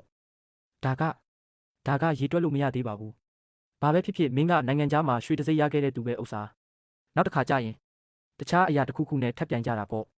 အဲ့ဒီအခါကြာရင်တော့မင်းကိုငါတေချာပေါက်အနိုင်ယူပြမယ်လီအောက်ဟာနှုတ်ကနေမရှုံးချင်လို့စွန့်ညင်းနေပေမဲ့လေအတွင်းစိတ်ထဲမှာတော့ကျွန်တော်ကိုဂူမီသားစုရဲ့တခင်လေးဆိုတဲ့အဆင့်တန်းအဖြစ်တရားဝင်အတိမတ်ပြုလက်ခံသွားခဲ့ရပါပြီအသက်နဲ့ရင်းပြီးစွန့်စားခဲ့ရတဲ့ဒီလောင်းကြီးထပ်ပွဲကြီးဟာတကယ်ပဲအရာထင်ခဲ့တာဖြစ်ပါတယ်ဂျီဟန်ဆိုဂျေဟန်ဂျောက်ကလည်းကျွန်တော်စီကိုရှောက်လာပြီးမစိုးဘူးမင်းကတကယ်ကိုတတိရှိတဲ့ကောင်ပဲလာမဲ့ပထမနှစ်ကျောင်းသားတင်ညစာစာပွဲ freshman banquet ကြရင်မင်းဘလိုတွေထပ်ပြီးစွမ်းဆောင်ပြအောင်မလဲဆိုတာကိုငါတကယ်ပဲမျှော်လင့်ဆောင်စားနေမိတယ်ပြိုင်ပွဲကြီးပြီးဆုံးသွားခဲ့ပြီးစောစောကတင်စူညံတန်တွေနဲ့ပြည့်နေနေတဲ့ကွင်းပြင်ကြီးဟာခဏချင်းအတွင်းမှာပဲလူစုခွဲပြီးပျောက်ကွယ်သွားခဲ့ကြပါတယ်ဒီကျယ်ဝန်းလာတဲ့ကွင်းပြင်ကြီးတစ်ခုလုံးဟာလည်းလုံးဝကိုခြောက်ကပ်ပြီးလူသူကင်းမဲ့သွားပါတော့တယ်အဲ့ဒီညမှာကျွန်တော်ဟာလှုပ်ဝက်ဆန်းကျဲလာတဲ့ဂူမီသားစုရဲ့တခင်လေးဖြစ်လာခဲ့ရုံတင်မကပဲလူတိုင်းရဲ့ရင်ထဲမှာရင်သက်ရှူမောပြီးဆွဲထင်ကြံရစ်စေမဲ့ပြတ်သားရက်ဆက်တဲ့ reflex character လူညွန့်တုံးတစ်ယောက်ဖြစ်ပါနာမည်ကျော်သွားခဲ့ပါတယ်အဲ့ဒီညကဖြစ်ရအပြီးမှာတော့ဂုံတရီရှိလွတ်တော်အမတ်တွေနဲ့တထေးကြီးမိသားစုအမြောက်များဟာဒီသတင်းကိုသိရှိသွားကြပြီးကျွန်တော်အပေါ်ထားတဲ့သူတို့ရဲ့သဘောထားတွေဟာလည်းတဖြည်းဖြည်းနဲ့ပုံမိုလိုတေခန့်ညားလာကြပါတော့တယ်ကျွန်တော်ဟာဒီတထေးသားသခင်လေးတွေရဲ့ကိုယ်အပေါ်ထားတဲ့ယုံကြည်မှုကိုအမိအယအသုံးချပြီးကိုယ်ပိုင်စီးပွားရေးလုပ်ငန်းတစ်ခုကိုစတင်တည်ထောင်လိုက်ပါတယ်သူတို့တွေကကျွန်တော်ကိုဖောက်ဖို့နဲ့မျက်နှာသာရဖို့အတွက်ရင်းနှီးမြှုပ်နှံမှုအမြောက်များကိုပုံအောပြီးထည့်ဝင်ခဲ့ကြလို့ကျွန်တော်ဟာကာလတိုအတွင်းမှာတင်ပတ်စံတွေအများကြီးရှာဖွေနိုင်ခဲ့ပြီးတထေးကြီးတူဖြစ်လာခဲ့ရတာပေါ့အခုဆိုရင်တော့အထက်တန်းစားဟန်ဆောင်နေရတဲ့အချိန်တွင်းမှာပတ်စံပြောင်းပြီးဒုက္ခရောက်မှာကိုစိုးရင်ပူပန်နေစရာမလိုတော့ပါဘူးအချိန်တွေဟာလင်းလင်းမြန်မြန်ကြီးကုံဆုံးသွားခဲ့ပြီးဒီမျိုးရိုးမြင့်ကစားပွဲကြီးရဲ့နောက်ဆုံးပိတ်နေ့ဖြစ်တဲ့ပထမနှစ်ကျောင်းသားတင်ညစာစားပွဲ Fashion Banquet ရက်ကြီးကိုရောက်ရှိလာခဲ့ပါပြီလွန်ခဲ့တဲ့ရက်ပိုင်းတွင်းကကျွန်တော်ကိုယ်တိုင်ရှာဖွေထားတဲ့ငွေကြေးတွေနဲ့တကယ်ကိုအနုစိတ်ပြီးခန့်ညားလာတဲ့စမတ်ကြကြဝတ်စုံ custom-made suit တစ်ထည်ကိုတီးတန့်အော်ဒါမှာပြီးချုပ်လုပ်ဝတ်ဆင်ထားခဲ့ပါတယ်လက်ထဲမှာတော့လန်ယူကျန်ဝိုင်းယူဂျာယန်ပေးထားတဲ့ဂူမီသားစုတစ်စိတ်ထွင်းထူထားတဲ့ကြောက်စိမ်းဆွဲပြားလေးကိုတင်းတင်းဆုပ်ကင်ရင်းညစာစားပွဲခန်းမကြီးတဲ့ကိုဘာအခက်ခဲမှမရှိဘဲချောချောမွေ့မွေ့ဝင်ရောက်လာခဲ့ပါတော့တယ်ဒီလိုခန့်ညားထဲဝါလာတဲ့ဝတ်စုံကမူလကတည်းကချုံမောလုံးနဲ့ကျွန်တော်ရဲ့ရုပ်ရည်ကိုပုံမပေါ်လွင်ထင်ရှားစေခဲ့လို့ကျွန်တော်ခမ်းမထဲပေါ်လာတာနဲ့တပြိုင်နက်လူတိုင်းရဲ့အာယုံဆိုင်မှုကိုချက်ချင်းဖန်ဆားလိုက်နိုင်ပါတယ်တန်တန်ထိန်ထိန်ဟာကျွန်တော်ကိုမြင်တာနဲ့အနားကိုအပြေးလွှားရောက်လာခဲ့ပြီးအကိုဂူမိုရန်နောက်ဆုံးတော့လည်းရောက်လာခဲ့ပြီပေါ့နော်အကိုကိုလှိုးဝက်ချက်တစ်ခုပြောပြမယ်ဒီညအတွက်ထူးခြားတဲ့အံ့ဩစရာအစီအစဉ် surprise တစ်ခုရှိတယ်နော်ကျွန်တော်လည်းဘာအံ့ဩစရာအစီအစဉ်များလဲဆိုပြီးဝေခွဲမရတဲ့မျက်နှာပေးနဲ့ကြည့်နေမိတာပေါ့အဲ့ဒီအချိန်မှာပဲတေဂီတာတန်စတင်ထွက်ပေါ်လာခဲ့ပြီးတန်တန်ဟာကျွန်တော်လက်ကိုဆွဲကအသင့်ပြင်ထားတဲ့ထိုင်ကုန်နေရာတစ်ခုစီခေါ်ဆောင်သွားခဲ့ပါတယ်ဘေးပတ်ဝန်းကျင်ကစူညံတန်တွေဟာလည်းတဖြည်းဖြည်းနဲ့ငြိမ်သက်သွားခဲ့ပါပြီရုတ်တရက်ဆိုသလိုတောက်ပါဆန်းပြတဲ့ဝတ်စုံကိုဆင်ရင်ထားတဲ့ပွဲစီစဉ်သူ host အမျိုးသမီးတဦးဟာစင်မြင့်ထက်ကိုရှောက်လန်းလို့လာခဲ့ပါတယ်ဒီညမှာတော့ကျမတို့အားလုံးဟာကနဝင်မြောက်ဒဏ္ဍာရီတစ်ခုရဲ့မွေးဖွားတန့်စင်လာမှုကိုအတူတကွမျက်ဝါးထင်ထင်စောင့်ကြည့်ခံစားကြရတော့မှာဖြစ်ပါတယ်အချို့သူတွေကတော့သူ့ကိုမိတ်တဆိုးရက်ကွက်ကဆင်းရဲသားအဖြစ်တရုပ်ဆောင်နေတဲ့သူလို့ပြောကြသလိုအချို့ကလည်းထိတ်တန့်အဆင့်ရုပ်ရှင်နဲ့ရုပ်မြင်သံကြားလုပ်ငန်းစုကြီးရဲ့အမွေခံသခင်လေးတယောက်လို့ပြောဆိုနေကြပါတယ်ကဲ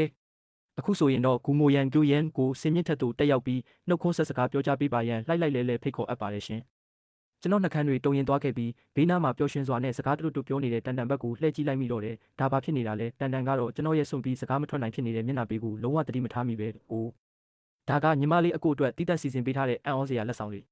ဘလို့လဲသဘောကျရဲ့လားကျွန်တော်ရဲ့ညှင်းဆန်လိုတဲ့အကြည့်တွေကိုလစ်လူရှုပြီးတန်တန်ဟာကျွန်တော်ကိုစင်မြင့်ပေါ်ရောက်အောင်ဆိုအတင်းတွန်းပို့ပါတော့တယ်တန်တန်ရဲ့မျောလင်းချက်အပြည့်ရှိနေတဲ့မျက်ဝန်းတွေကိုရင်ဆိုင်လိုက်ရတဲ့အခါမှာတော့ကျွန်တော်မှာတခြားရွေးချယ်စရာမရှိတော့ပဲစိတ်ကိုဒုံဒုံချမတက်တာတဲ့အစုံမိုက်ခရိုဖုန်းရှိရာစင်မြင့်စီသို့ရှောက်လန်းလာခဲ့ရပါတော့တယ်ကျွန်တော်နှုတ်ခမ်းကိုဟာပြီးစကားဆပြောဖို့ပြင်လိုက်တဲ့အချိန်မှာတင်ပဲကျွန်တော်ရဲ့ဦးကောင်းထက်ကမီးဆိုင်ကြီးတွေဟာရုတ်တရက်မှိမ့်မိန်သွားခဲ့ပြီးကျွန်တော်နောက်ွယ်က screen electron နဲ့မျက်နှာပြင်ကြီးကြီးပေါ်မှာတော့ကျွန်တော်အစားတောက်လိုက်ပို့နေရတဲ့ဓာတ်ပုံတွေတန်းကနေပေါ်လာပါတော့တယ်ခမ်းမကြီးတစ်ခုလုံးမှာရှိတဲ့ဧည့်သည်တွေအားလုံးအုံအုံကြွကြွနဲ့ရုပ်ရုပ်တဲတဲဖြစ်သွားကြတာပေါ့ဒါကူမိုရန်မဟုတ်ဘူးလားသူကရုပ်ရှင်နဲ့ရုပ်မြင်တန်ကြားလုပ်ငန်းစုကြီးရဲ့အမွေခံသခင်လေးမဟုတ်ဘူးလားဘာဖြစ်လို့အစားတောက်လိုက်ပို့နေရတာလဲဟဲ့ဟုတ်ပါရဲ့ဒါကူမိုရန်ပဲရင်းထဲမှာအညိုးတေးတွေအပြည့်နဲ့ခံပြင်းနေခဲ့တဲ့ကျန်းယုံဂျင်းရိုဟာလူအုပ်ထဲကနေဝုန်းကနေထွက်လာခဲ့ပြီးသူကင်ဆောင်ထားတဲ့တပ်ပုံထက်လိုက်ကြီးကိုလေထဲကိုမြောက်ပြီးပြစ်တင်လိုက်ပါတော့တယ်ဓာတ်ပုံတွေဟာပွဲတော်ရက်ကပန်းပွင့်ဖက်တွေလိုပဲဗရာပြင်းနဲ့လွတ်ပြန်ကျလာခဲ့ပြီးလူတိုင်းကလည်းအလူရက်ကောက်ယူကတပုံချင်းစီကိုလှန်လောက်ကြည့်ရှုကြတာပေါ့အဲ့ဒီဓာတ်ပုံတွေထဲမှာပြသထားတာတွေကတော့ကျွန်တော်အတိတ်ကအချိန်ပိုင်းအလုပ်တွေ part time jobs မျိုးစုံလုပ်ကင်နေခဲ့ရတဲ့ပုံတွေကြီးပါပဲကျန်းယုံဟာကျွန်တော်ကိုကြည့်ပြီးအောင်နိုင်သူတယောက်လိုလှောင်ပြုံးပြလိုက်ပါတယ်အော်ဒါတွေအားလုံးရဲ့နောက်ွယ်ကလက်သက်တရခံကသူဖြစ်နေတာကိုကျန်းယုံဟာဟိုတစ်ခေါက်ကန့်ကွက်စနီကာဖက်နဲ့ Snake Grandson ကိစ္စတုန်းကကျွန်တော်အပေါ်အညိုးတေးထားရှိခဲ့ပြီးကြွယ်ရမှာကျွန်တော်ရဲ့နောက်ကျောင်းကိုတစုံတစ်ယောက်ကိုလှုပ်ဝက်စုံစမ်းခိုင်းခဲ့ပုံရပါတယ်အဲ့ဒီလိုစုံစမ်းရင်းနဲ့မှကျွန်တော်အချိန်ပိုင်းအလုပ်လုပ်နေတဲ့ဒီဓာတ်ပုံတွေကိုမျှော်လင့်မထားပဲရှာဖွေတွေ့ရှိသွားခဲ့တာပါသူဟာနောက်ထပ်တစ်ချိန်ကျွန်တော်ကိုတိုက်ရိုက်ရင်ဆိုင်လို့ကိုယ်တိုင်ရှက်ကွဲမှာစိုးရိမ်တာကြောင့်ဒီဓာတ်ပုံတွေကိုဂျီဟန်ဆိုဂျေဟန်ဂျိုစီကိုလိပ်စာမပါပဲအမီဝက်နဲ့လှုပ်ဝက်ပေးပို့ခဲ့တာဖြစ်ပါတယ်သူမျှော်လင့်ထားတာကတော့ဂူမိုရန်တယောက်ဒီကုံတရေရှိကျောင်းတော်ကြီးကနေအဆက်တကွဲနဲ့ကျောင်းထုတ်ခံရလိမ့်မယ်လို့ပေါ့ဒါပေမဲ့ဖြစ်ချင်တော့ဂူမိုရန်ဟာအဆက်ကွဲခြင်းကနေလွတ်မြောက်သွားရုံတည်းမကပဲတန်ကားပွဲမှာပါလူစွမ်းကောင်းလုပ်ပြီးပွဲချမ်းပြသွားခဲ့ပါသေးတယ်ကျန်းရုပ်အနေနဲ့ဒီအရှုံးကိုလုံးဝလက်မခံနိုင်ခဲ့ပါဘူးဒါကြောင့်သူဟာတန်ထိန်ဟာဂူမိုရန်အတွက်အံ့ဩစရာလက်ဆောင်တစ်ခုအနေနဲ့နောက်ွယ်ကစခရင်မျက်နှာပြင်ကြီးပေါ်မှာဒီဓာတ်ပုံတွေကိုတိတ်တဆိတ်ထုတ်ပြဖို့စီစဉ်ထားခဲ့တာကိုကျန်းယုံဂျေငရိုကတော့ဒါကိုအခွင့်ကောင်းယူပြီးဂူမိုရန်ရဲ့အစ်စ်မှန်မဟုတ်မမှန်တဲ့နောက်ကျောင်းတွေကိုလူတိုင်းရှိမှပြောင်းချပြပြီးတိတ်ခါချဖို့ကြိုးစားခဲ့တာပါကျန်းယုံတယောက်ကတော့ဂူမိုရန်ကိုအပြတ်သက်အနိုင်ယူလိုက်နိုင်ပြီးသူတော့သွားပြီးလို့တွေးပြီးပျော်နေတဲ့အချိန်မှာပဲမျော်လင့်မထားပဲအစုအဖွဲ့ကြီးလေးခု four major conglomerates ရဲ့တခင်လေးတွေဟာရှေ့ကိုတက်လာပြီးကျွန်တော်ဘက်ကနေတက်တီခံကာကွယ်ပေးလိုက်ကြပါတော့တယ်ဒါကဂူမိုရန်အပေါ်မနာလိုဖြစ်ပြီးတမင်တက်လောက်ကြံဖန်တီးတာမဟုတ်ဘူးလို့ဘယ်သူပြောနိုင်မလဲမင်းကဘာကောင်းမို့လို့ဒီလိုနေရာမျိုးမှာရန်ကာစကားပြောရတာလဲမင်းကចောင်းသားတင်ညစာစားပွဲကိုတောင်ဖျက်ဆီးဖို့တတိရှိလာကြည်လားတက်တော်ဆောင်တွေဒီကောင်ကိုအပြင်ကိုဆွဲထုတ်ပြီးလွှင့်ပစ်လိုက်စမ်းတက်တော်ဆောင်တွေဟာစင်ဘော်ကနေဆဲရီတိုင်းထွာနေတဲ့ကျန်းယုံကိုညစာစားပွဲခန်းမကြီးအပြင်ဘက်သို့အတင်းအဓမ္မဆွဲထုတ်သွားကြပါတော့တယ်ထိတ်တန်းအစုအဖွဲ့ကြီးလေးခုရဲ့တခင်လေးတွေကိုယ်တိုင်ကျွန်တော်ဘက်ကနေမတ်တက်ရက်ပြီးကာကွယ်ပေးနေတာကိုမြင်လိုက်ရတဲ့အခါမှာတော့ခမ်းမတွေကလူတိုင်းဟာဒါတွေအားလုံးဟာကျန်းယုံရဲ့မနာလိုစိတ်ကြောင့်လောက်ကျန်ထားတဲ့ကိစ္စတွေလိုပဲတထေရတဲ့ယုံကြည်သွားကြပါတော့တယ်အဲ့ဒီအချိန်မှာပဲကျွန်တော်ရုတ်တရက်ကောင်းကောင်းကြီးသဘောပေါက်သွားခဲ့ပါတယ်ဒီလူဖွဲ့စည်းမှာခိုင်မာလာပါတယ်ဆိုတဲ့အထောက်ထားတွေတောင်မှအာနာရှိတဲ့ထိတ်တန်းပတိတရီမျိုးရိုးတွေရဲ့စကားတခွန်းကိုမရှင်းနိုင်ပါလားဆိုတာကိုပေါ့ကျွန်တော်ဟာညစာစားပွဲခမ်းမထဲကနေခြေလမ်းမှန်မှန်နဲ့ရှောက်ထွက်လာခဲ့တဲ့အချိန်မှာတကားဝမှာကျွန်တော်ကိုစောင့်ဆိုင်းနေတဲ့လူလေးယောက်ကိုမြင်လိုက်ရပါတယ်ဂျီဟန်ဆိုဂျေဟန်ဂျိုကအရင်ဆုံးစကားစပြောလာခဲ့တဲ့ဂူမိုရန်ငါမင်းကိုတို့ဖွဲ့တဲ့ဝင်ဖို့အတွက်တရားဝင်ဖိတ်ခေါ်ပါတယ်မင်းသဘောတူရဲ့လားညတကောင်ကျော်ကစအချိန်မှာပဲကျွန်တော်ရဲ့ဖုန်းထဲကိုအခွင့်အရေးတစ်ခုအနေနဲ့ message သတိပေးတန်တီခနဲ့ပေါ်ထွက်လာခဲ့ပါတယ်ကျွန်တော်ဖုန်းကိုငုံကြည့်လိုက်တဲ့အခါမှာတော့အနီရောင်နဲ့ရေးသားထားတဲ့ငွေပမာဏတန်တရာကျွန်တော်အကောင့်ထဲကိုဝင်လာကြောင်းသတိပေးချက် notification ပဲဖြစ်ပါတယ်ကျွန်တော်ရဲ့နှက်ခမ်းတောက်မှာစိတ်ကြည်နပ်မှုအပြည့်ရှိတဲ့အပြုံးတစ်ခုပေါ်ထွက်လာခဲ့တာပေါ့အဲ့ဒီနောက်ကျွန်တော်ဟာအစုအဖွဲ့ကြီးလေးခုရဲ့အမွေခံတခင်လေးတွေစီကိုယုံကြည်မှုအပြည့်ရှိတဲ့ခြေလမ်းတွေနဲ့စမတ်ကြကြရှောက်လန်းသွားခဲ့ပါတော့တယ်ဒါကကျွန်တော်အတွက်တာမန်အစပြိုးခြင်းအသစ်တစ်ခုမဟုတ်ပါဘူးဘဝတစ်ခုအနေနဲ့ဂူမိုရန်ဖြစ်ဒုတိယအကြိမ်ပြန်လည်မွေးဖွားခြင်း rebirth တာဖြစ်ပါတော့တယ်ဇက်လိုက်ဂူမိုရန်ဟာစင်ရဲသားဘဝကနေအထက်တန်းစားကျောင်းတော်ကြီးတဲ့ရုံးကန်ရင်သူ့ရဲ့ပါနတ်မှုတတိနဲ့လန်ယူကျန်းရဲ့ကူညီမှုတွေကြောင့်နောက်ဆုံးမှာတော့အထက်တန်းစားတခင်လေးတွေကိုပါသူ့ခြေဘဝအောက်တူးထောက်စေခဲ့ပြီးငွေကြေးတန်းတရားနဲ့အတူဂုံတရေရှိလောကရဲ့ထိပ်သီးတစ်ယောက်အဖြစ်ဘဝတစ်ကိုအောင်မြင်စွာတည်ဆောက်နိုင်ခဲ့ပါတယ်